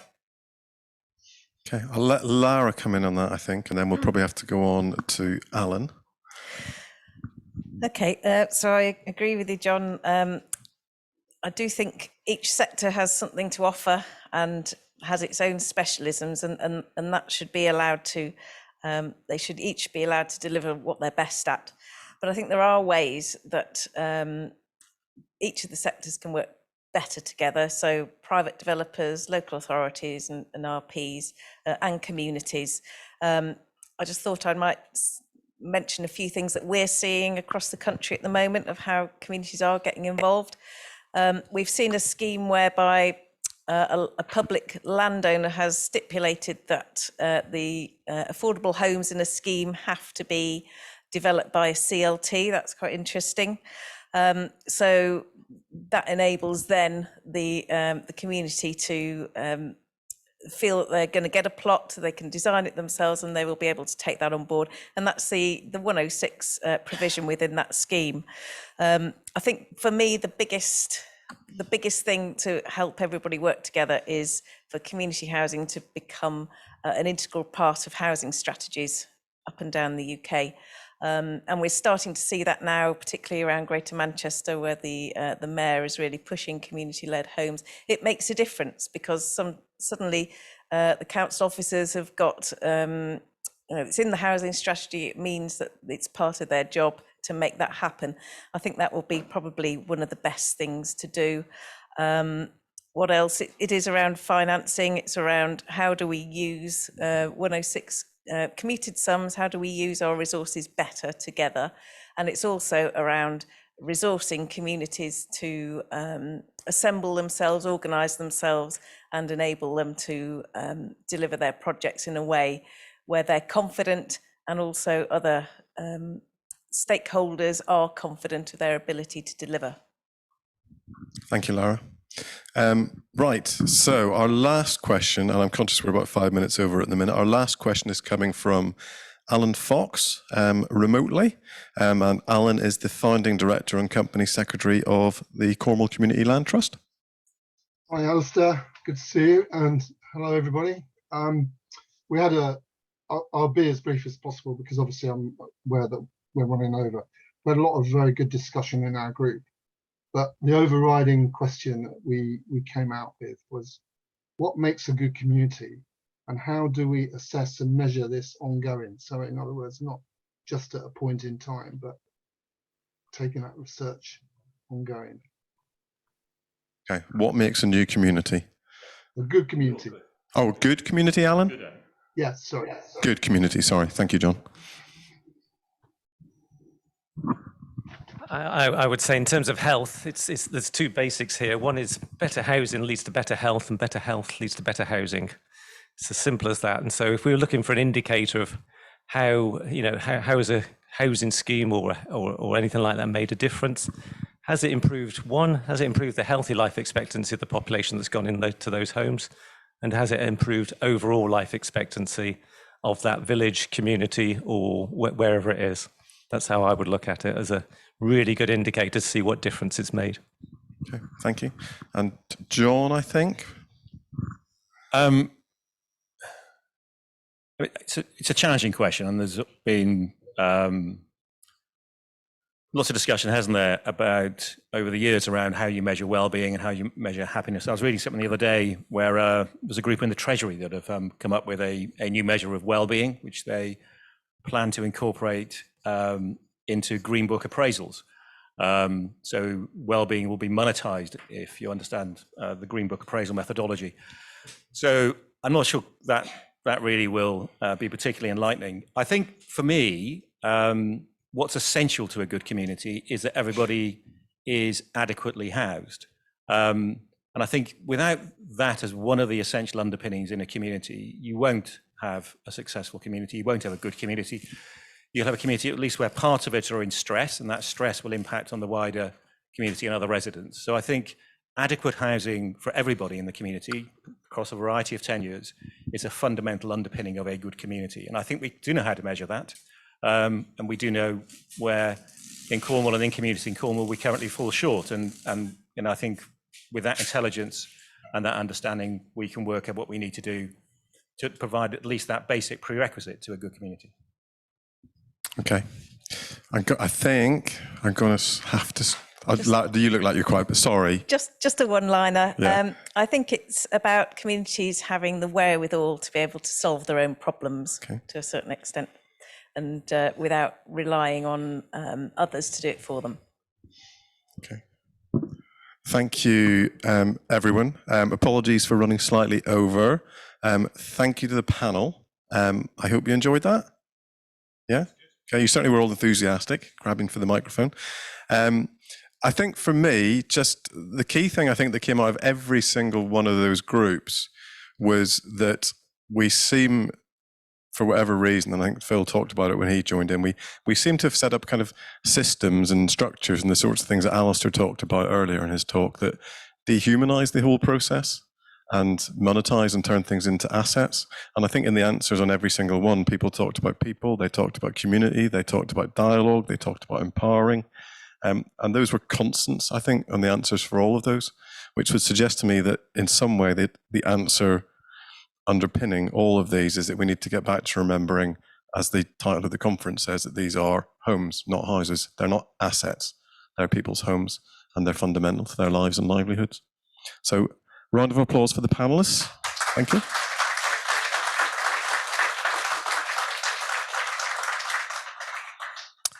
And that's a lunch break now, I think. Thank you very much. And thank you also to Alistair for chairing so beautifully for that session. It's now lunch break. For those of you that are here in person, lunch is laid out in the room next door. And Claire, is it also downstairs? Have we got two? No, just next door. This is where the caterers have asked us to be aware of kind of COVID rules and asked that there are no more than 5 people in the room at any one time. And if you have a mask and are happy to wear it, then just for the comfort of the catering team, please do put it on if you can. And then we are back here at, oh, sorry, I've got my program in front of me. 1:30. So back here at 1:30, please. And if you were online, please do get away from your screens, and we'll see you back at 1:30.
Welcome back to everyone online.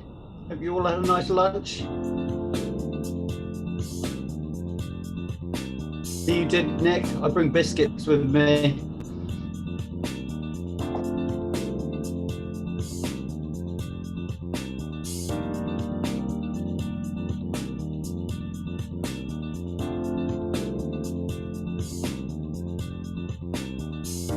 We've got the hard session here, Joy, keeping us all going after our lunch is sitting on our stomachs. Looking forward to it.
So for those online who are attending, we're just waiting for those in person at the event to actually all come together again, sit down and be ready for this session. So once we're ready, we'll jump straight into it. Just to encourage people to put their cameras on if they feel comfortable, or if they're eating a biscuit or something, more than happy if you want to turn it off so you don't see people scoffing their faces with biscuits, that's fine. But just encouraging cameras on if possible. It's lovely to see faces and to interact with the chat. So feel free to put any comments or questions that you have throughout into the chat there.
introduction from me to this afternoon's session.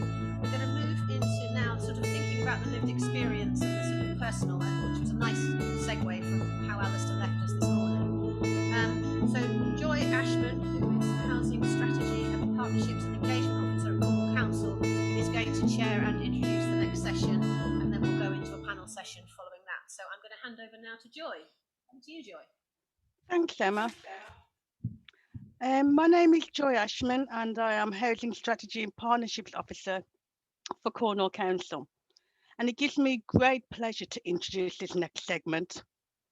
The reason is because many of us as professionals, as well as community members, have anecdotal stories about cousins, aunties, friends, etc., who have varying different housing situations and have had to live within the housing crisis that we're currently under. And so the thing about those stories that we all have is that they link us to the current housing crisis and create not only an emotional link, but a work link. And it's really important that the voice of the lived experience is used, and it's crucial in informing the future approach in all of our organisations. It's very important to be aware of the necessity of the role of people with lived experience when we are designing, developing, or delivering our services in the current climate. Currently, market issues abound and there is a lack of rented accommodation. Demand for housing is outstripping supply. It can be challenging to talk about your housing situation, and we are so grateful for the following stories and videos that we are now able to share with you. These include people who have experienced very challenging housing situations. So I really hope that you enjoy the videos and that you appreciate that they are now being shared with us all. Thank you. The first video that I'm going to introduce is Nikki's video. Nikki has lived in Cornwall for 12 years, and she is the founder of Piran Pets Adventure Treks. She shares her story about moving from rental house to rental house across the county. Over to Nikki. Moved to Cornwall about 12 years ago. In that time, I've lived in rental accommodation after rental accommodation.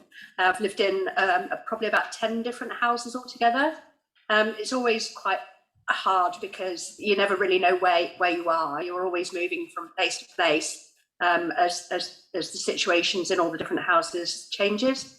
I can't get a mortgage because property prices are too high in Cornwall, and I don't earn enough. I'm on my own, so I've only got one wage coming in.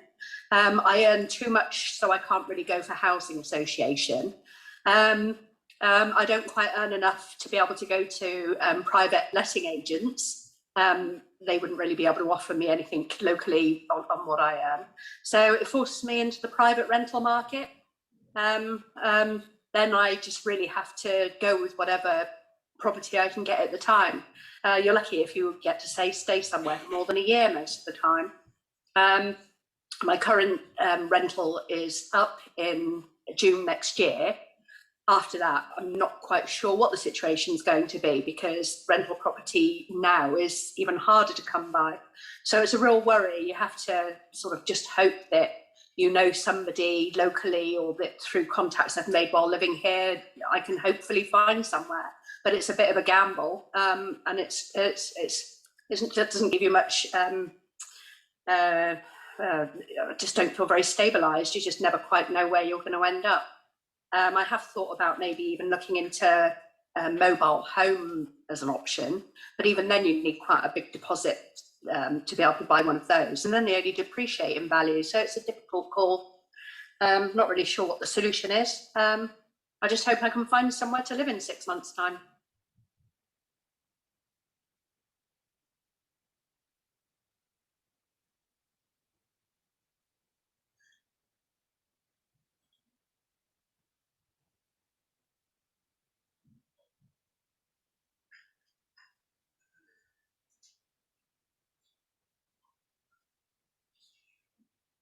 Hi, I'm Katrina Davis, and I am an author. I've written a book about housing called Homesick, about living in the shed in Cornwall.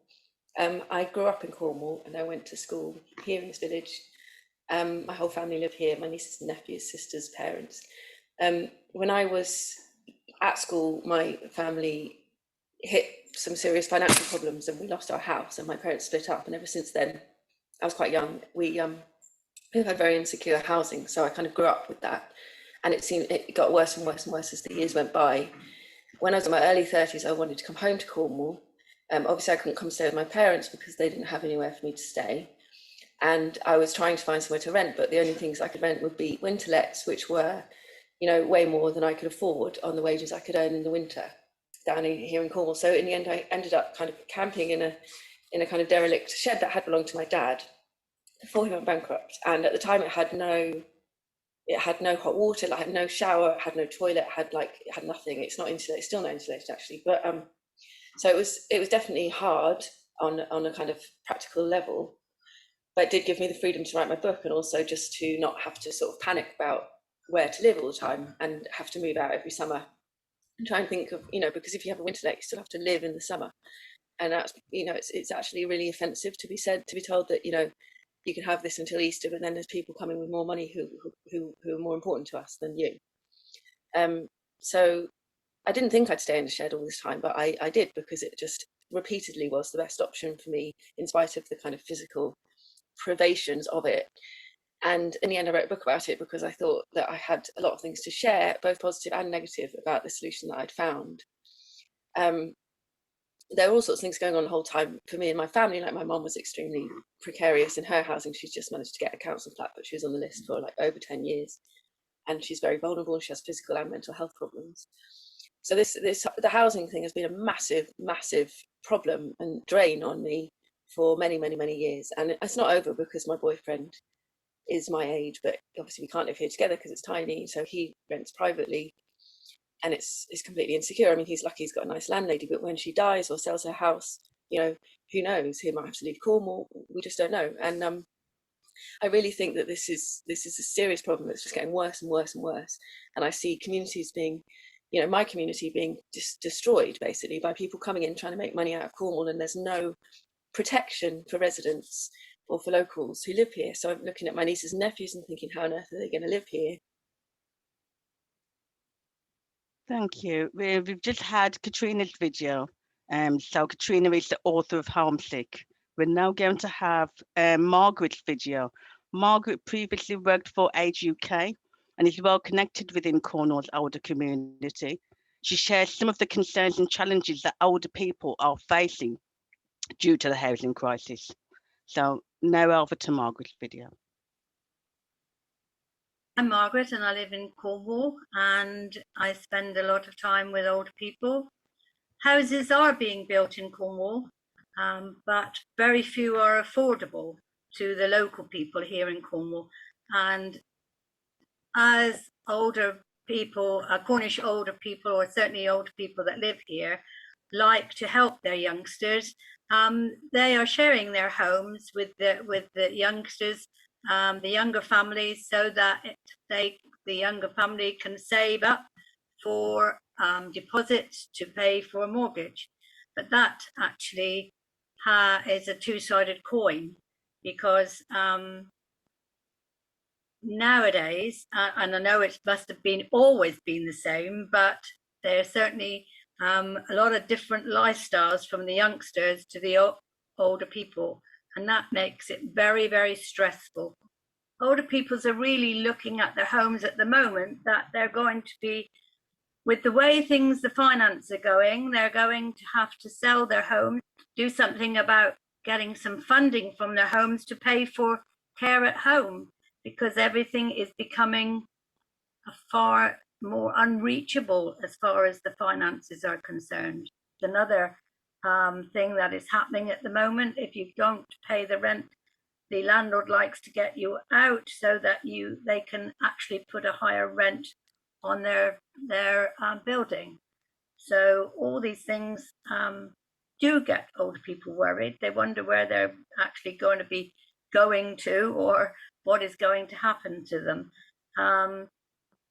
For the people that have rented, have their own homes, they feel that, okay, if they don't need care, they get on with their own lives and deal with their problems, that their youngsters will perhaps have a chance. But that is not really the way they should be looking, and they understand that. They should be benefiting from how they saved for their own home, so that the money from that home will help them last few years of their life to be more comfortable. Judge, do give us a really good insight into some of the issues currently facing us across Cornwall. Thank you for viewing that videos, and thank you to all the participants involved.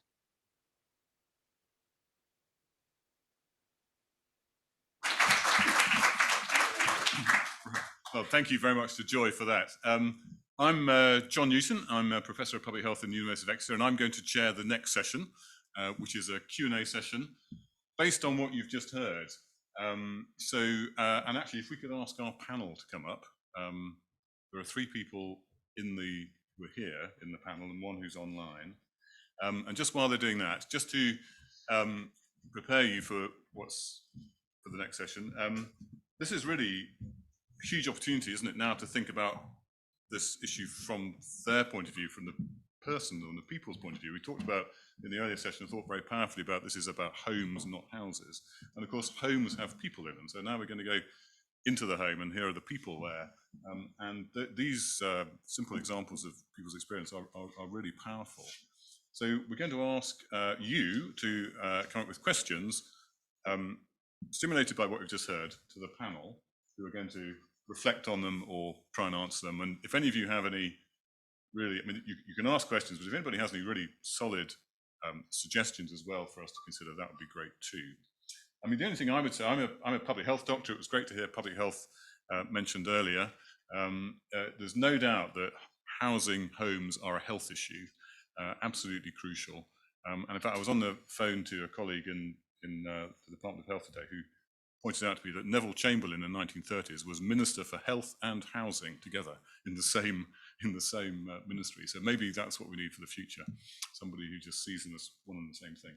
So I'll just ask the panel to briefly introduce themselves, and then I'll hand over to you here, and then also to everybody online to get your questions and reflections. And then at the end, we'll ask the panel if they've got any observations to make as well. And we're going to do all of that before 2:30.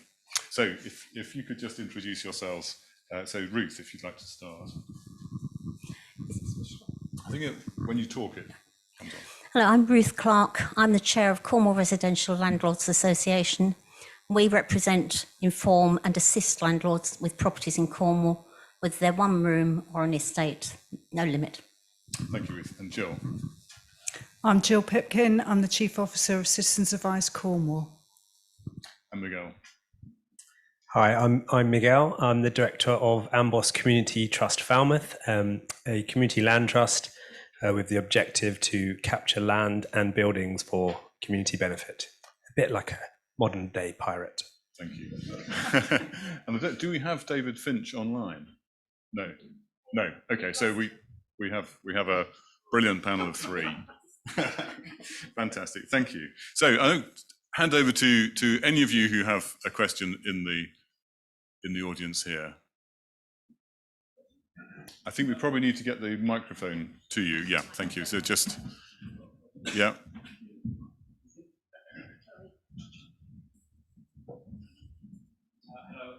I'm Andrew Seeley. I work for St Petrox, which is a homeless charity in Cornwall. We all hear a lot of talk about the housing crisis, and when you walk around the town centres, what you actually see is a lot of empty buildings. So I'm just wondering, what are the challenges in converting commercial properties into residential properties? Right, very good. I don't know whether, should you have 2 questions and then ask the panel to reflect, or is that, you okay with that? I think they're okay with that. Second question. Thank you. I'm Ian Cleary. I work for the Cornwall Partnership Foundation Trust in the Mental Health Services and a housing specialist. And we've been trying to identify bits of NHS land where we might be able to put modular housing on for 2 or 3 years to create more accommodation. And my focus has been trying to create accommodation for homeless patients so they could be discharged from hospital. And I've come up against the example there about, well, the NHS need it for staff, and I suppose an interesting question: who's more important, the homeless patients or finding accommodation for NHS staff? Well, that's and also maybe a supplementary question, but I think that the constant battle of getting health and housing to work together, what I find over experience is the structures within the organisations are so different. The council operates on different budget cycles. It has a democratic process. The NHS is much more of a command and control type decision-making process. And we've got a situation where we've got land, we've got the Cornwall Housing's modular housing system, but we're getting stuck over, well, what's the operation model we're going to use? Who's the customer? How do we get the nitty-gritty to work together? And it's just frustrating. Yeah, great. I think that's a really interesting rather than solutions all the time. Yeah, it's a really interesting observation on that difference between cultures. Fantastic. So first question: what are the challenges in converting commercial accommodation to housing? Now, I know Miguel's going to have a lot to say on this, so I'm going to start with Ruth because this is very much your thing, isn't it? But anyway, so Ruth, what do you think? There was a government initiative announced a couple of years ago to encourage the conversion of commercial properties to residential. It did hit the buffers somewhat on planning issues, but there is the government initiative still exists. And in theory, if Cornwall Council are willing to give the planning and someone is willing to come up with the money, there's no problem. That's in theory, of course. Okay. Okay, well, Miguel. I'm not sure I've got much. Okay, that's fine. That's fine. Yes. I think with all questions, sometimes it's we often answer the wrong question very well, and I think sometimes like Alistair put forward, that it kind of the issue is that when we own an empty property in a high value location, that sometimes it's much easier to just do nothing because you wait. If you've got the capacity to wait, you're more than likely to just sell it on again as an empty property. And I think if money was like potatoes, in the sense that they eventually will rot away, we probably wouldn't want to hang on to it for a very long time, and we'd want to sort of move things where they were most valuable. And I think that's the kind of question that we have to ask. How do we make the idea of owning land and assets something that's ugly and undesirable, and something that we want to move and flow towards where it brings the most value? And I think that's when we talk about property, is when we say value, is not necessarily monetary terms, but also the value, the long-term value that it brings to stabilize communities. So, if you are somebody who has assets, consider the longer-term value, the generational value, and live for your children. And you'll soon come to the conclusion that it's better to give it away than sit on it and make something from it. So that's the challenge. Yeah. So that's with the. Can I actually go back to the questioner on what's your? So as Ruth said, it should be possible for commercial property to be turned into accommodation. But is your experience of homeless people here that is happening, or just do you see lots of commercial property and is that the sort of housing that people want? Because we actually were asked to comment from a health point of view on the quality of housing, and it's housing, but it's not ideal housing by any means. So I don't know, do you have a view behind your question?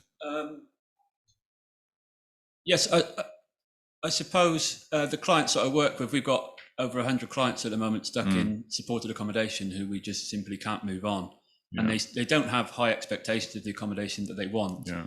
And it's very visible when you walk around the town centres, the empty windows above the shops, and empty shops that have been empty for years, some of them. Yeah. And it's just strange to hear talk of a housing crisis and have empty buildings. It just doesn't seem to marry up. Yeah. Yeah. Good. Thank you. They won't be empty for long. Oh, sorry. Can I add? Sorry. Yes, do. Very loud. Can I add that they won't be very empty for long because you don't need planning permission, of course, anymore. Right. It's permitted development, Yes. and so they'll end up in the private market. They won't help the situation. So if it's, so it is this permitted development, isn't it, which you were talking about? So the question is that actually happening, or are they just staying empty? But is there any reason why that's not happening? I think there's a lot of money to put it into quality building homes.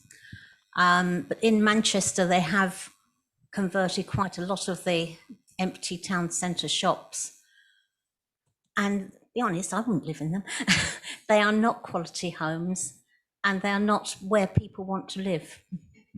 Okay, but I guess that, so could I we've just, got one, and we've also got another question at the back. We'll come back to that. But if this is on the same question.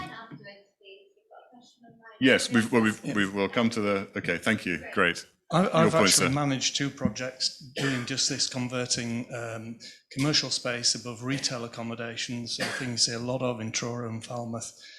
And yes, the legislation is there. It sort of makes it easy from a planning point of view. This isn't in Cornwall, by the way, this is up in Yorkshire. But the real problems come from the building regulations associated with those conversions. And you can have a property which has got a neighbouring property attached to it, which has perhaps always been a flat, that doesn't have to comply with these regulations. When you put in the new regulations, you've got to apply with putting into that building as if it was a brand new build, you know, that sort of wide doors, wide staircases. It just becomes so expensive that the thing isn't a viable proposition. Thank you, that's a good observation. Right, let's move on. So panel, if you could answer the question from the back about the NHS is how do we, how do we work with the NHS to try and get building on NHS property, which is available for general use rather than just necessarily for NHS staff. I think that was the point. The NHS, presumably, I mean, the NHS has a lot of land, doesn't it? I would imagine so, yes. Yeah, Jill. I think it's a great initiative if the NHS was to put some modular housing on their property. There are plenty of space on many of the properties, and the challenge would be, do you use it to discharge your homeless patients particularly, or for housing staff? And I don't have that answer, but the point I wanted to make was that homelessness or housing issues impact, I think we saw in the presentation from Alistair this morning, housing is just the sort of tip of the iceberg, and it impacts every part of people's lives. And unless we can have quality housing, then we're going to have worse mental health, worse physical health, breakdown of communities and relationships. And so anything that we can do to provide housing, for people, but where we need it. There's no point in building a fantastic new development in the middle of nowhere that's got no transport. There aren't any jobs close to it. We need to plan the housing to be where we need it. Yeah, absolutely. Any other? Yeah, you go. I think part of your question was who is more important? You know, is it the homeless or is it the NHS staff? And I think there isn't an answer. There isn't. They're all intertwined. There's a great example, and I believe it was on NHS land. That was the Bridport co-housing project. It's a great example of a partnership between the NHS and a sort of a forward-thinking developer. And I think the answer is you can sort of build all of that. You know, when you get the support and the groundswell of support behind particular sites and people understand the value that that's bringing, then there's no reason why you can't mix apprenticeships to bring people out of homelessness, help them to understand the building process. I think it's something like every £1 million you spend on a development, there's the possibility of creating an apprenticeship with that. So I think the key thing is that it's not one or the other, it's both, it's all of it together. And if we sort of mobilize that way of thinking where we're joining the dots, okay, we can bring in educational, we can bring in, it's a problem, it's a design problem, it's something that can be solved. You just need the right type of thinking behind it. So I think, examples like the Bridport co-housing scheme on NHS land is a great example of joined up thinking.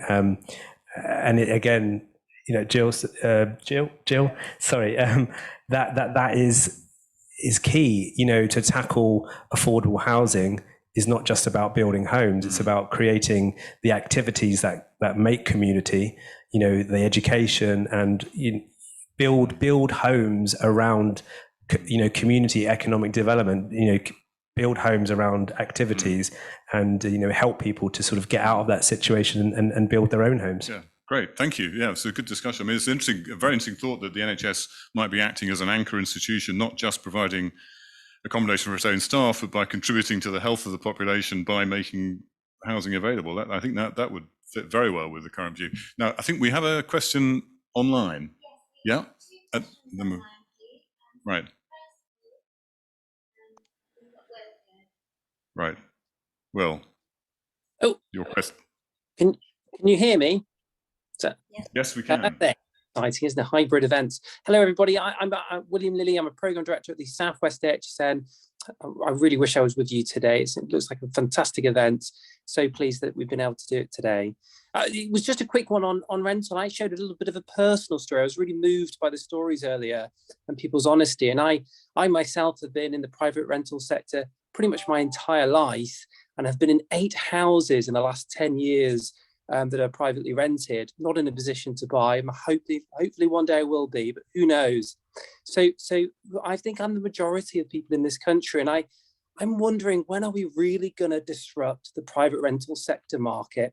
It feels like in this country, we are so far behind so many nations around the world in progressive thinking when it comes to the private rental sector, and most of us may not be in a position ever to buy. So I just wondered what your reflections on the panel with how we can really disrupt all good practice that you are seeing around the country or elsewhere to really disrupt the private rental sector, because it's here to stay, it's not going away, and more of us are dependent on it. And as you heard earlier, it's really perilous out there at the moment. We're really suffering. So just wanted to get your reflections. Yeah, thank you very much. Ruth, we're going to disrupt you. Right. I'd rather not see it disrupted. I would like to see it improved. We have some excellent landlords in Cornwall. They live up to all of their regulatory and legislative obligations. There's over 200 pieces of legislation they have to be aware of and comply with. So yes, it's hard work being a landlord, but we now have the added issue.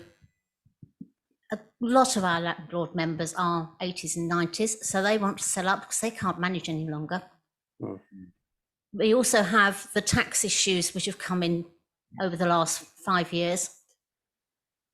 If you want to go to Airbnb or any other holiday let, you haven't got the regulations and you have a lot of tax advantages.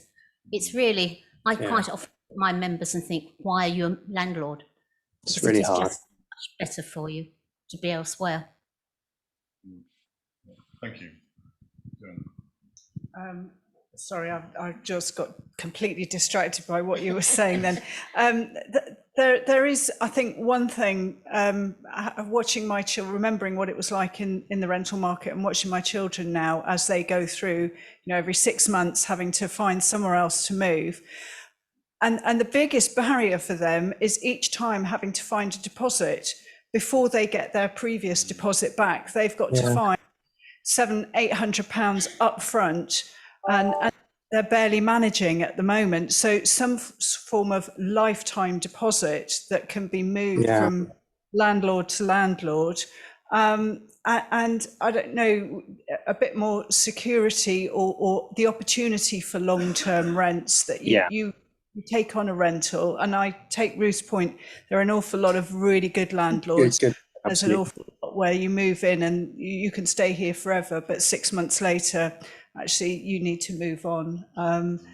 Some people are going to be in rented accommodation for long term, and we need the landlords to understand that having a good, secure tenant long term is going to be far more beneficial for them than the constant churn of new tenants. Thank you. I got quite emotional actually, just kind of thinking about that. And if it was a competition, I'm winning. I've moved, I think it's 11 or 12 times, in my life, moving around because of, unstable situations and things like that. I don't, 21. Any more? 21 over here. But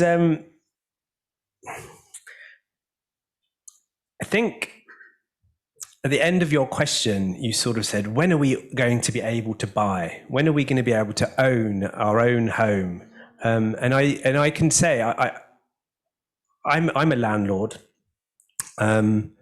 I started my journey from being homeless, being put into temporary accommodation, found myself in an ex-council house with a lovely big garden that was being used at the time by a housing association to refit windows and double glazing.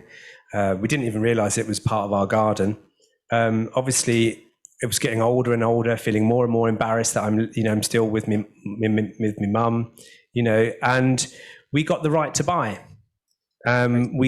We paid £15,000 to one of the housing association that we were with at the time to release a deed to be able to build a second home on that ground. So we built a 3-bedroom detached house on the grounds of a council house. I was very proud of myself. I thought, wow, that piece of land, it cost us £15,000, and now it's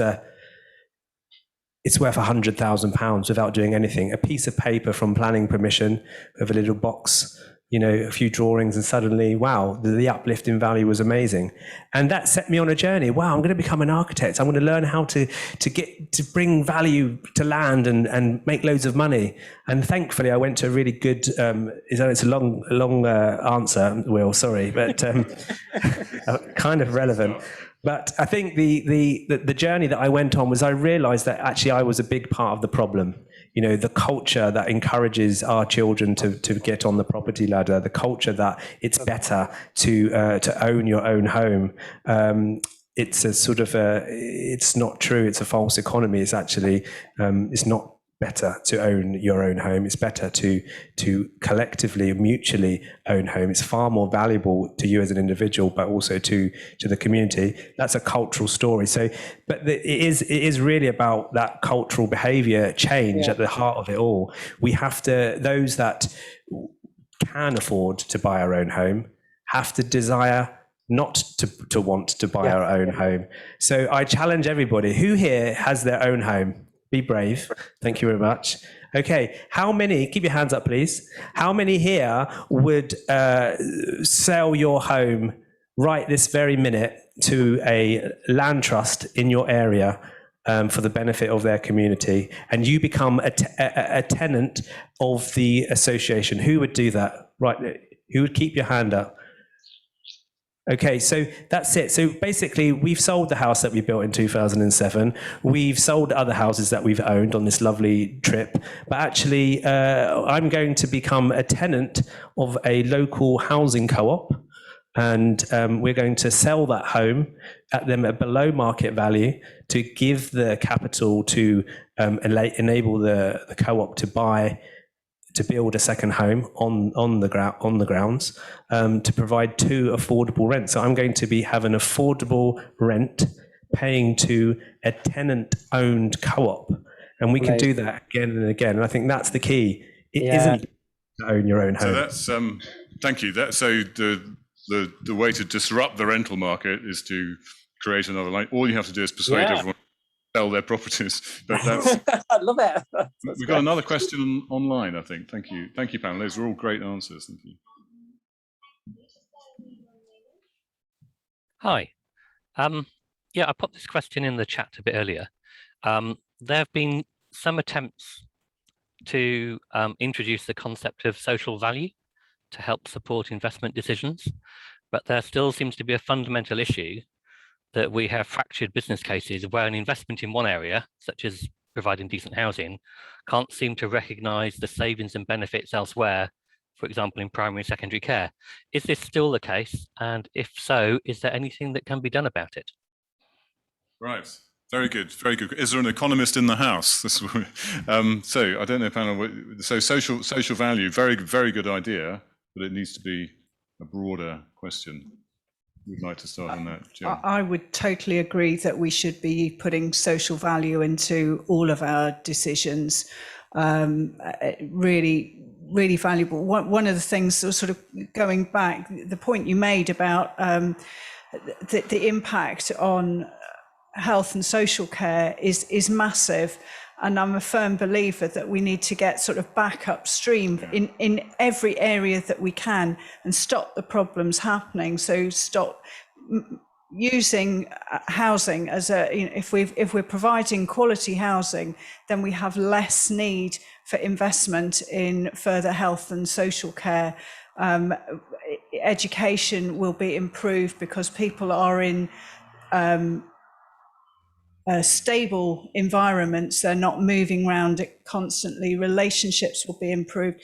Communities is crucial to where we're going in the future. I was having a conversation this morning with somebody about how do we disrupt social care and get people out of hospital quicker, get them home quicker.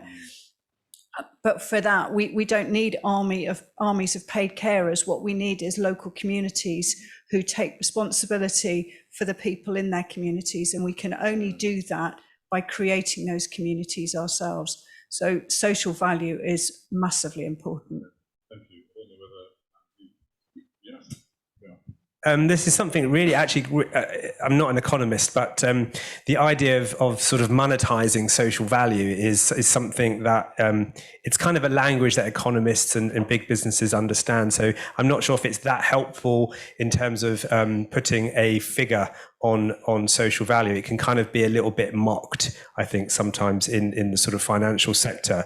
But I think that organizations like HACT, who are sort of a social housing charity, developed a sort of social value calculation tool, which basically, what I mentioned earlier about apprenticeships, that you can put a monetary figure to, providing stable homes for someone who's homeless. And I think if it creates a conversation about how we value lands, we talk about the Green Book valuation or the Red Book valuation model, we have to encourage housing associations and councils and developers to opt in to using these tools, at least to sort of frame the long-term value, because we're so often on a short-term cycle for value in terms of monetary value that we sort of miss those opportunities to sort of stabilize the long term.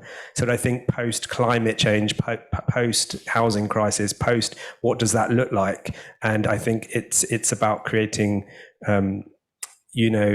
stable models of continually going for the most long term social value. So, for instance, one of the proposals that we've put together recently in Falmouth, we did a comparison between the same site of two proposals, one on exactly the same site, one for a 6-home development, one for a 20-home affordable homes, both affordable home proposals.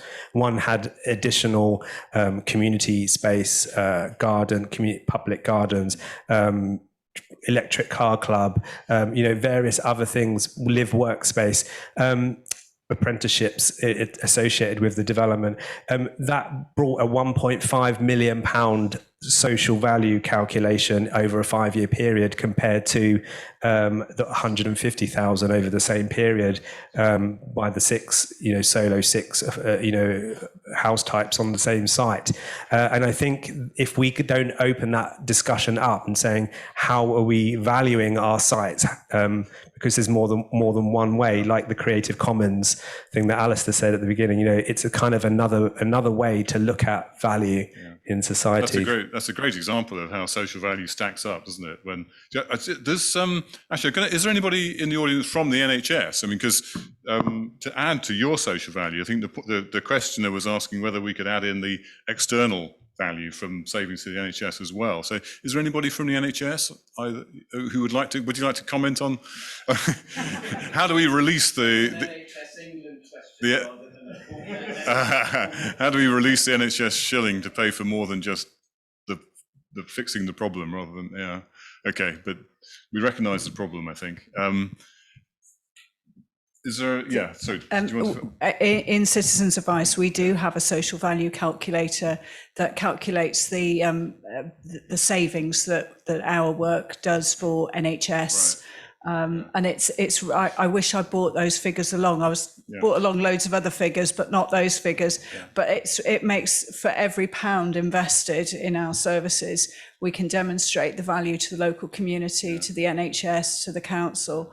It's really impressive reading. Yes. So those are the point. And that's a fantastic thing to do, but that's a notional value that can support a decision. I think what we really need to do is to release the actual money, so that it can balance the bottom line, so that then the developer actually. We all realise how difficult that would be. Right? Did we have another question online, or are we back in the room? Back in the room. There we go. Now I think you had a question early, and then was that the question at the back as well? So we've got at least two. I'm sure it might be more. Yeah. So. Hello. It's not so much a question. It's more just me wanting to share my experience of the housing crisis. So, my name's Laura, and I recently got a job as a development officer with Cornwall Council, but at the same time, I'm living in a tiny towing caravan, paying cash in hand to a farmer because of the housing crisis. And yeah, I feel like today there's been lots of discussion around modular housing to resolve a lot of the housing crisis, and a caravan is in some shape or form an example of a modular home, and but there's quite a lot of shame around living in a caravan, I guess, and there's lots of you're having to avoid conversations because you feel like you're doing something wrong. There's I think that there's lots of people, there's lots of community organisations in the UK who are looking at developing different modular home systems. And the people that are doing that are usually from design backgrounds, who have studied architecture and decided that they wanted to work for social good rather than private residential housing. And I'm trying to combine lots of points that I've been thinking about today into one story, sorry, but what I would like to say is highlight another issue, which is that I feel that there's not enough designers within Cornwall Council, within councils in general, and designers are the people who look to resolve things like modular housing, and at the moment this concept is very underdeveloped, but if there was more of an emphasis on trying to broaden skills within the council, then maybe there would be some more weight around. Great. Well, thank you. I mean, thank you for sharing your experience. That's fantastic, and for that suggestion. I think I have to say the thing that's striking for me is how the housing insecurity problem is reaching upwards into stratas of society that you would not expect it to reach. So it's not. It's really quite striking. So thank you very much. Your question, yeah. We heard this morning from Alistair about sort of ideas for the future to rebalance the ownership of land, which will affect the value of land. But the government's already tried to interfere in the value of land for the 20% or so of the population who rely on benefits to help them pay for their accommodation through something called the local housing allowance, which is the maximum amount of rent that the benefit system will support. So it puts a cap on, a very low cap on the rent. If you look on housing on Rightmove and places, we heard on the video, somebody checking Rightmove regularly, maybe found about 1% of the properties are below that level at the moment. And we heard from, I think it was Jenny on the video, that the competition for those places is so intense that you can't get them. So I've got a question. I think it's mainly for Ruth. I think the question is, while we're waiting for Miguel's utopian house land sharing affordable rent system to come along, how can we get more private landlords back into that affordable rental sector because they've left it wholesale? Good question. Thank you very much, Ruth. I think you need to speak to our friends in Westminster and possibly reform the tax system. Landlords left to say wholesale when the tax system was reformed last, which meant that some of them are actually paying more tax than they were getting in rent. And for some reason landlords didn't like that. So I think we really need to look at the legislative and regulatory background to renting. There is, through the House of Lords at the moment, a housing reform, rental reform bill, which has spent the last 4 years going backs and forwards through the House of Lords and the House of Commons, and actually isn't listed at the moment, but it is still being discussed.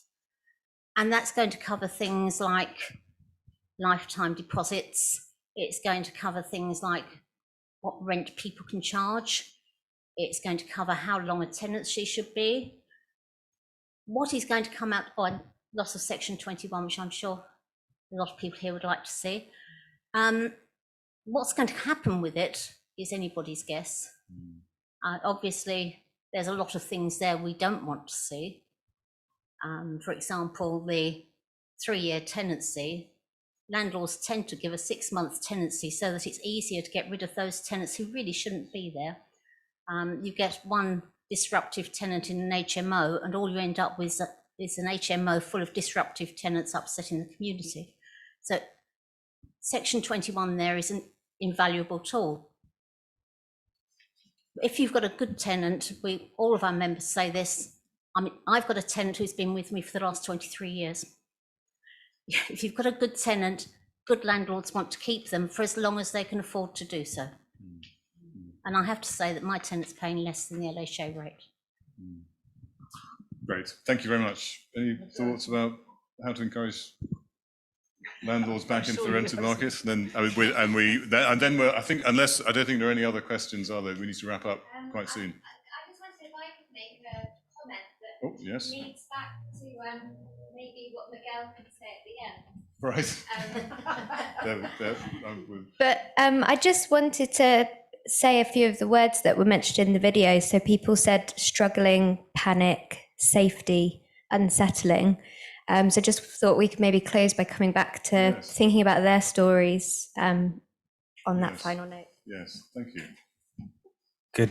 Good. Yeah, bring it back to people. That's what it's about, isn't it? And I think, so as I mentioned very briefly, that I was a landlord, and we've had a tenant in there. So the house that we built, we rented it out when I went to study, and we couldn't afford to live in the house that we built with a student, income, and so she's been in there for over 12 years. And with what we're trying to do, we're sort of struggling to find the money to be able to sort of do the project. So we're sort of saying, well, we need to sell, and it's heartbreaking because we don't want to ask her to go, but we don't know how to access that money. We don't know, apart from selling property that we have to try and sort of change the system. And I think it's really got to come down to whether we're committed to doing the right thing. And sometimes doing the right thing means that we're going to have to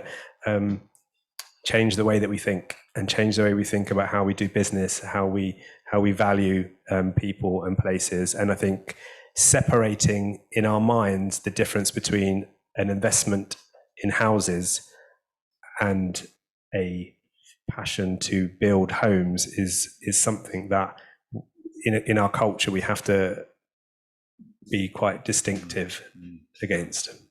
That was a terrible ending. No, well, that was very good, Miguel. So I think, no, thank you very much. And thank you to all.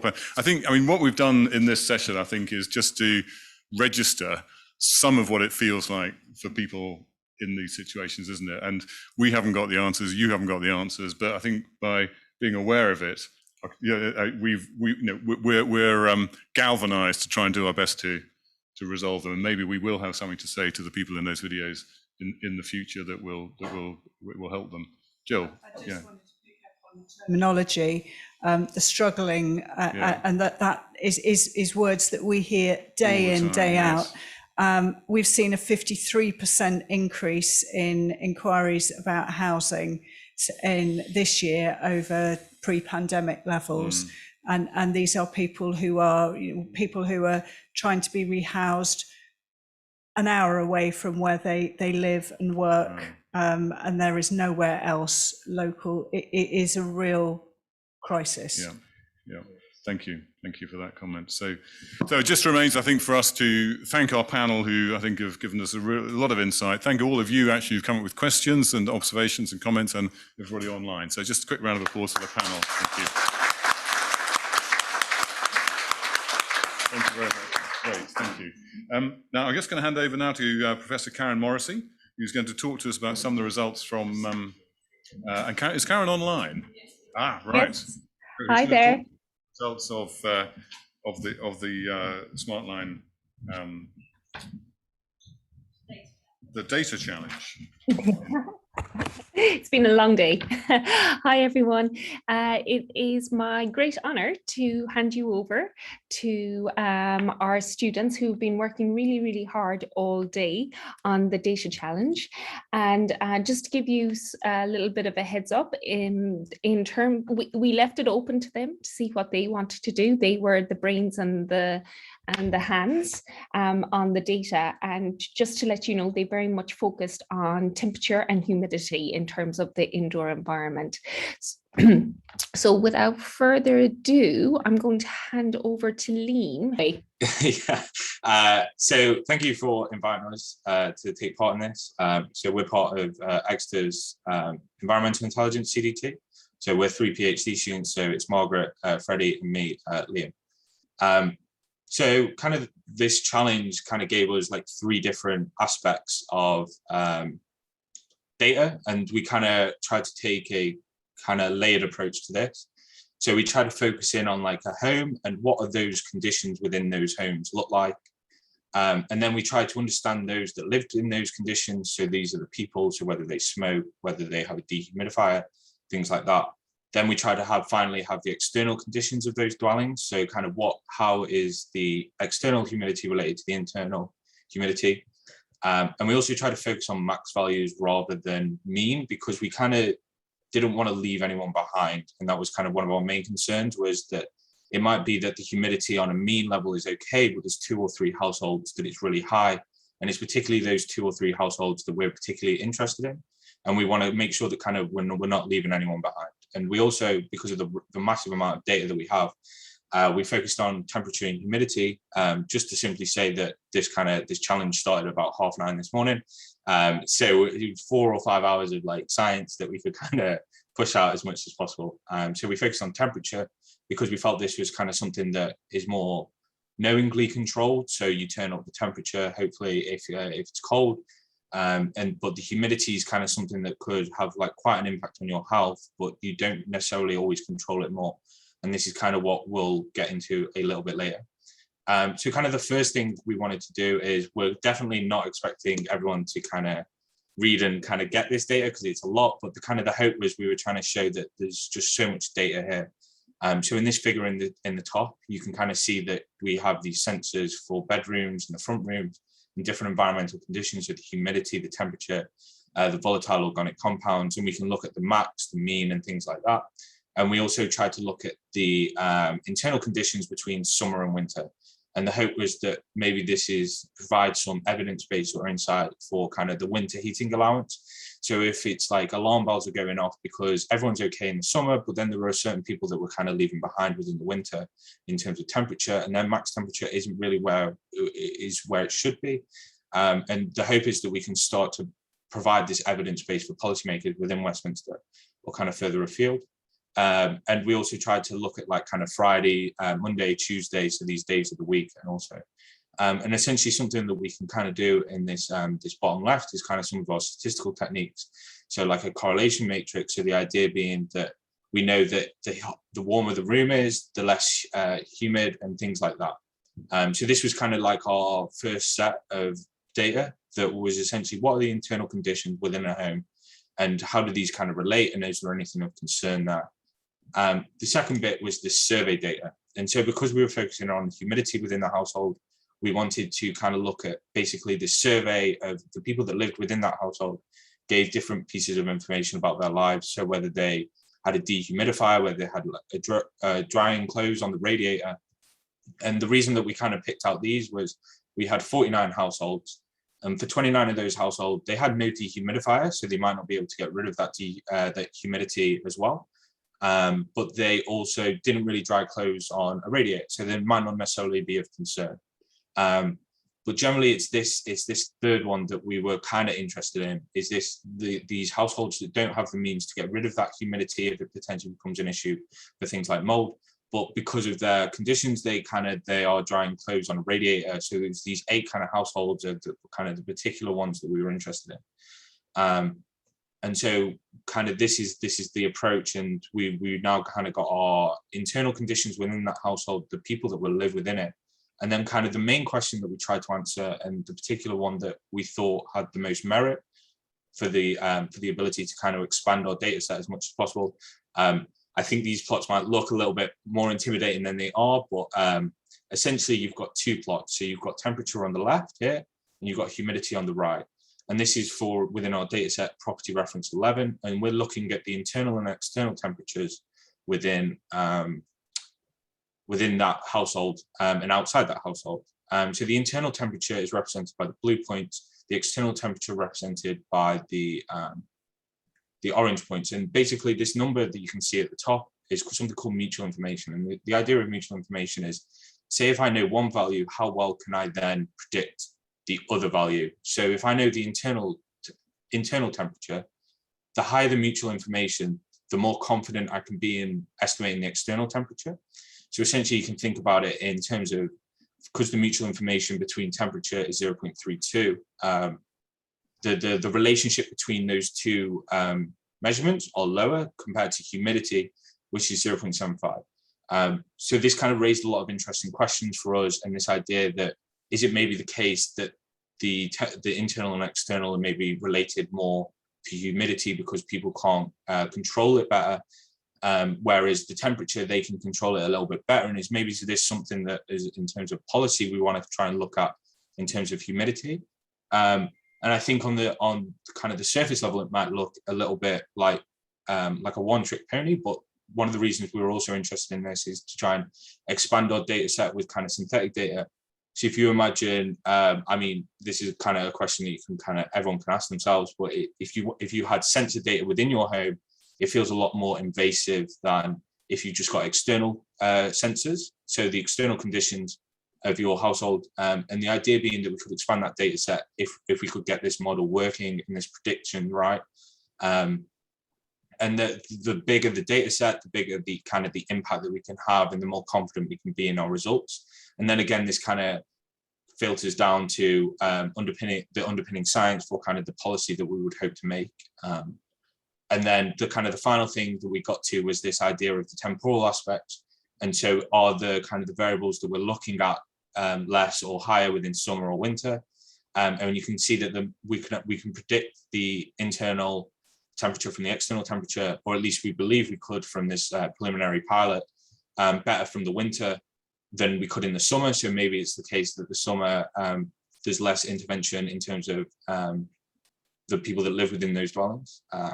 So that was kind of everything that we got in our kind of short 3 or 4 hours. But we think we've got like a few different directions that we could potentially go through. So again, we were only working with 49 households of data, and we also kind of really looked at temperature and humidity. So we would potentially want to expand that data set to confirm the analysis. Then also kind of expand the temporal aspect of the work. So we initially tried to look at the days of the week, but we would want to look into that further, simply because we only had a day, and the exploring of the modeling of the internal and external conditions. So this enriching of that kind of data set and trying to be more confident in how we would deal with those recommendations, and tie together the survey data on environmental conditions. So this is kind of similar to the dehumidifier and the no drying clothes, like what human behavior by the people that live within those dwellings are likely to cause certain conditions within the home. And then also kind of really understand the context of the data, so both the survey and environmental conditions. So when is it actually a moment of concern for a certain temperature to be a given number for PM 2.5 or anything like that? And then we also kind of want to tie it back to the WHO, because as the UK has made those commitments for air quality and things like that, and that seems to be kind of, unfortunately, the only way we can kind of push those policy, or at least from my understanding. But yeah, that kind of gives a whistle-stop tour of, if that's okay. Yeah, thank you so much, Liam. I really, really appreciate that. And I'd just like to say to our participants that that actually it's not just policymakers that this kind of data is helping. It is also our project partners such as Smartline, who are actually already using the sensors to identify people who are falling into fuel poverty, may not know it, may not know who to contact, etc. So we have a number of really good success stories where we're using these in internal sensors, not just in terms of developing policy, but actually on a day-to-day basis. So I'd like to hand back to the main floor, and if we can have both a virtual and a real round of applause for our three wonderful students. At various times today they were literally breaking a sweat. It is possible over a keyboard. You don't just have to be doing manual labor. And I hand it back to, I believe, is it Emma at this stage? But thank you, Liam, Freddie and Margaret.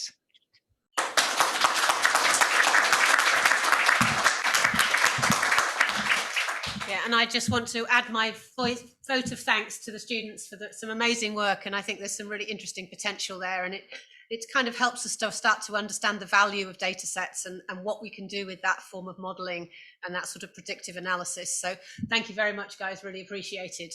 So now I have the pleasure of inviting Mark Doddridge to come and join us and to offer some reflections on the day. Mark is chair of the Local Enterprise Partnership and recently took over the chair at Coastline Housing, and has many other hats I'm sure he can reference. But yeah, over to you, Mark. Thank you. Yeah, the important word in that was recently joined Coastline Housing. So I'm standing before you, and then on the screen is probably the person least qualified to give the rounding up of the day, which made me reflect on why Emma chose me to do it. And Emma and I used to sit on what's called the ITI board, which is a hideous board which used to assess applications for European monies for their strategic fit with other civil servants from DWP and MHCOG. They were hours and hours long, these meetings, and you didn't get water, you didn't get refreshments. And I think it's Emma's way of revenge. So just let it be a lesson to do not upset Emma. She's probably the key reflection of today. So thank you all for the speakers today. I feel a bit like a sponge, saying something, Ruth down there. I feel like a sponge at the moment. The rich nature of the conversations, some of the innovation and new thinking that's come out of it has been huge. It has given me a cracking headache, and probably by Sunday afternoon I'll have been able to collect some of my thoughts. But I've been really pleased that the conversation has sort of gone from houses to homes to people to pirates. Well, it wouldn't be Cornwall if we don't reference pirates some way through. And I think, Alistair, you mentioned it being an everything crisis, and that's really probably the key thing which I want to come back to in my thoughts is, and the reason why is that the market out there, so we're in this room focusing on the bit of the market which is failing. It is starting to fail for all levels and all people, and some of the acuity of that is just heartbreaking. at the moment, and I fear might get worse. But the majority of people out there probably won't reflect on what we've been reflecting on today. For them, it's wrong. So I think, Alistair, you talked about the two models having to work together. I think that's absolutely right. But we have focused this afternoon on the failure part of it. I think Anthony talked to it being a basic human right. From I didn't let on before. I do a tiny bit with NHS, but I know so little about that as well that I didn't want to answer that question. But we are seeing the acuity of people presenting with mental health problems shooting up, which is for all sorts of reasons. And you've seen on Jenny and the callers and the people speaking from the floor today, the pressure that this is putting on peoples and families. And that scarring of individuals and generations I really worry about, because Cornwall doesn't start from a very good place. Unfortunately, I've got a very poorly brother-in-law at the moment, and the hospital said, well, he didn't come into the hospital as an athlete. And I feel the same could be said of our housing crisis. We didn't come in as an athlete. So we don't remember that people in Cornwall earn 70% by and large of what people do up and down the country. Forgive me, I think it was you, John, I can't remember who it was that said, we're now starting to see this crisis bite into all levels of it. So we focus particularly on the most acute areas today, and Ollie's introduction was really telling, and the individual stories were heartbreaking, but we are seeing it at all levels. And why I think that's important is it's not just the comment that was made, so I forget your name at the back of the hall, sorry, I've come brain like a sieve, but it's not just a case of, are we prioritising homeless, are we prioritising NHS and care workers? We are seeing future employers not being able to open up their business properly. That's jobs, that's earnings. We are seeing employers not being able to move down here. That's employment, that's jobs. So this biting, this everything everywhere crisis is an everything and everywhere crisis. And that's easy to say and harder to fix. And some of the ideas this afternoon have been brilliant. I was particularly struck by having to rethink about releasing the value of land, both from the economic point of view, some of the stories, but also from the societal point of view. And it'd be very, very interesting, and again, with the NHS hat on, the focus on integrated care systems, how far back does the thinking really want to go to see what are the real drivers of health? And again, Smartline will have a point to play on that. So I think there is a need, from my perspective, to find ways of releasing land quickly and new models which need to emerge and sit alongside. And I say sit alongside because, to me, it comes down to the key. This is about key sustainable communities.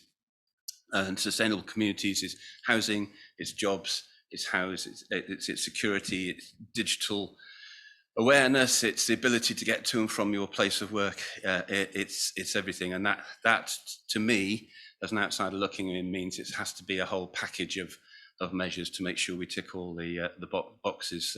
Those that work and those of us that can create jobs and create investment have to sit together. The only bit I would think about in terms of the flexibility that's going forward is the care crisis. So whether we can start to think about the homes we provide being suitable for our end of life. Somebody once told me, only two things you've got to do. One is breathe and one is die, which is sobering, thank you.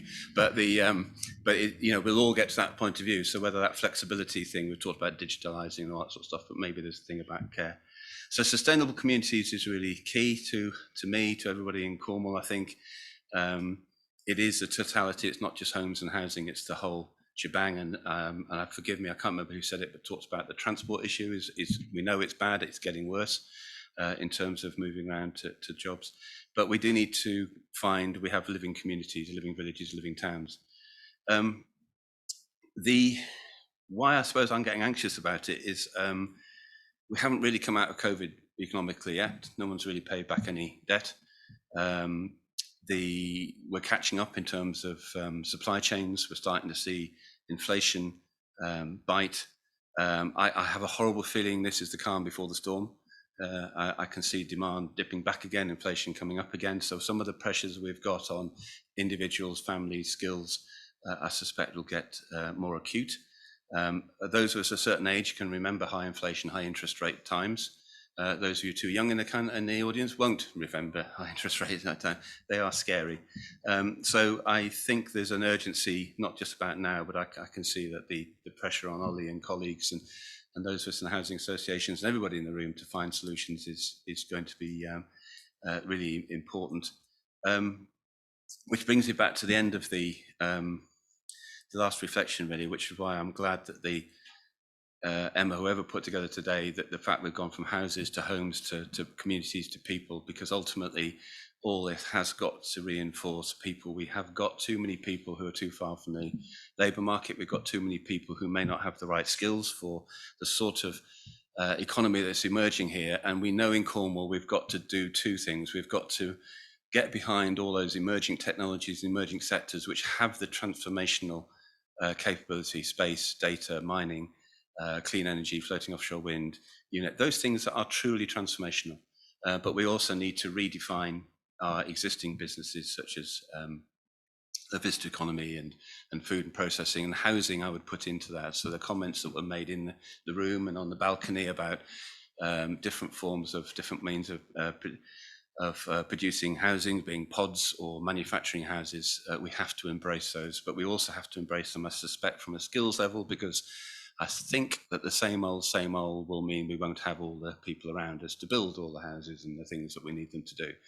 So there is a bit of a burning platform in all bits and pieces, but I am seeing, and I say I'm relatively new to it, we are seeing employers change their attitude. You talked about what's happening with the NHS. If you dial back 2 years ago, that wouldn't have happened. We're now sort of talking a bit richer conversations about the value of land in its broadest term rather than its economic term. So I think we are now starting to people talk about the right things, and we are, for instance, seeing, I won't say who the employers, would be wholly wrong to do so, looking at the value of the land that they own, and in terms of actually this is the sustainable accommodation for my future workforce, which I'll invest behind and do. So again, divorcing the value of that land from the traditional value of that land, that would not have happened years ago. So I think there are some green shoots of recovery. So that's what I've taken from today. Emma, thank you ever so much. I've been delighted to be asked to do that, and I certainly won't be doing it again. And thank you everybody for today. It's been a really excellent event. Thank you.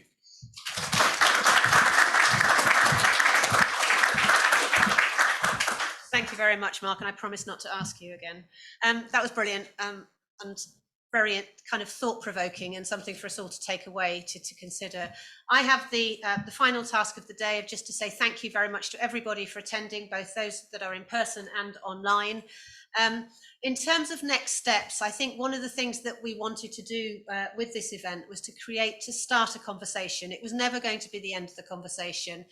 We will be sending around feedback forms, and we will include in that the opportunity to join, kind of to express an interest in continuing to pursue the conversation.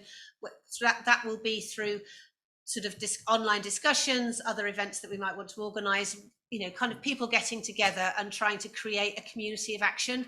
So we really appreciate anybody stepping forward, holding up their hands if you feel like your organisations or you as individuals would like to put something together. We'll just need to sort of to kind of create a voice in this debate, I think, to raise some of these questions in other fora, in other places, and to look at starting to explore what some of those solutions will be. I think one of the things that I've always I've wondered about, which I've now learnt why it can't be so, but you see some really interesting housing developments being done elsewhere. You see some really imaginative work happening, and I've always wondered why we're not doing more of that here. Why can't we be the kind of the Amsterdam equivalent for the UK? Why can we not have creative, innovative housing solutions that other people are coming to look at? Now, I know there are barriers to us doing that, but how do we remove some of those barriers?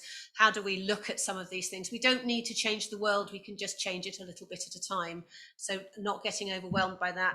And the other thought that I had that we probably haven't touched on possibly as much as we could have done, but we've had other interesting areas to explore, is what's the effect of climate change on all of this? How are we bracing ourselves for what's coming, what we know is already going to change, and how will that affect what we're doing, what we're building, the people that will be living in our areas, the consequences that will have on how we design and build houses. So I think there's lots more questions to ask, none of which I have answers for, I might add, but it's a really interesting debate, and thank you so much. I have learned so much today, and it's really helped me to change my direction of thinking and to question things more rigorously, and not to take things as just because it's always been, does it always need to stay that way? So thank you again, everybody. A round of applause for everybody who's participated, please.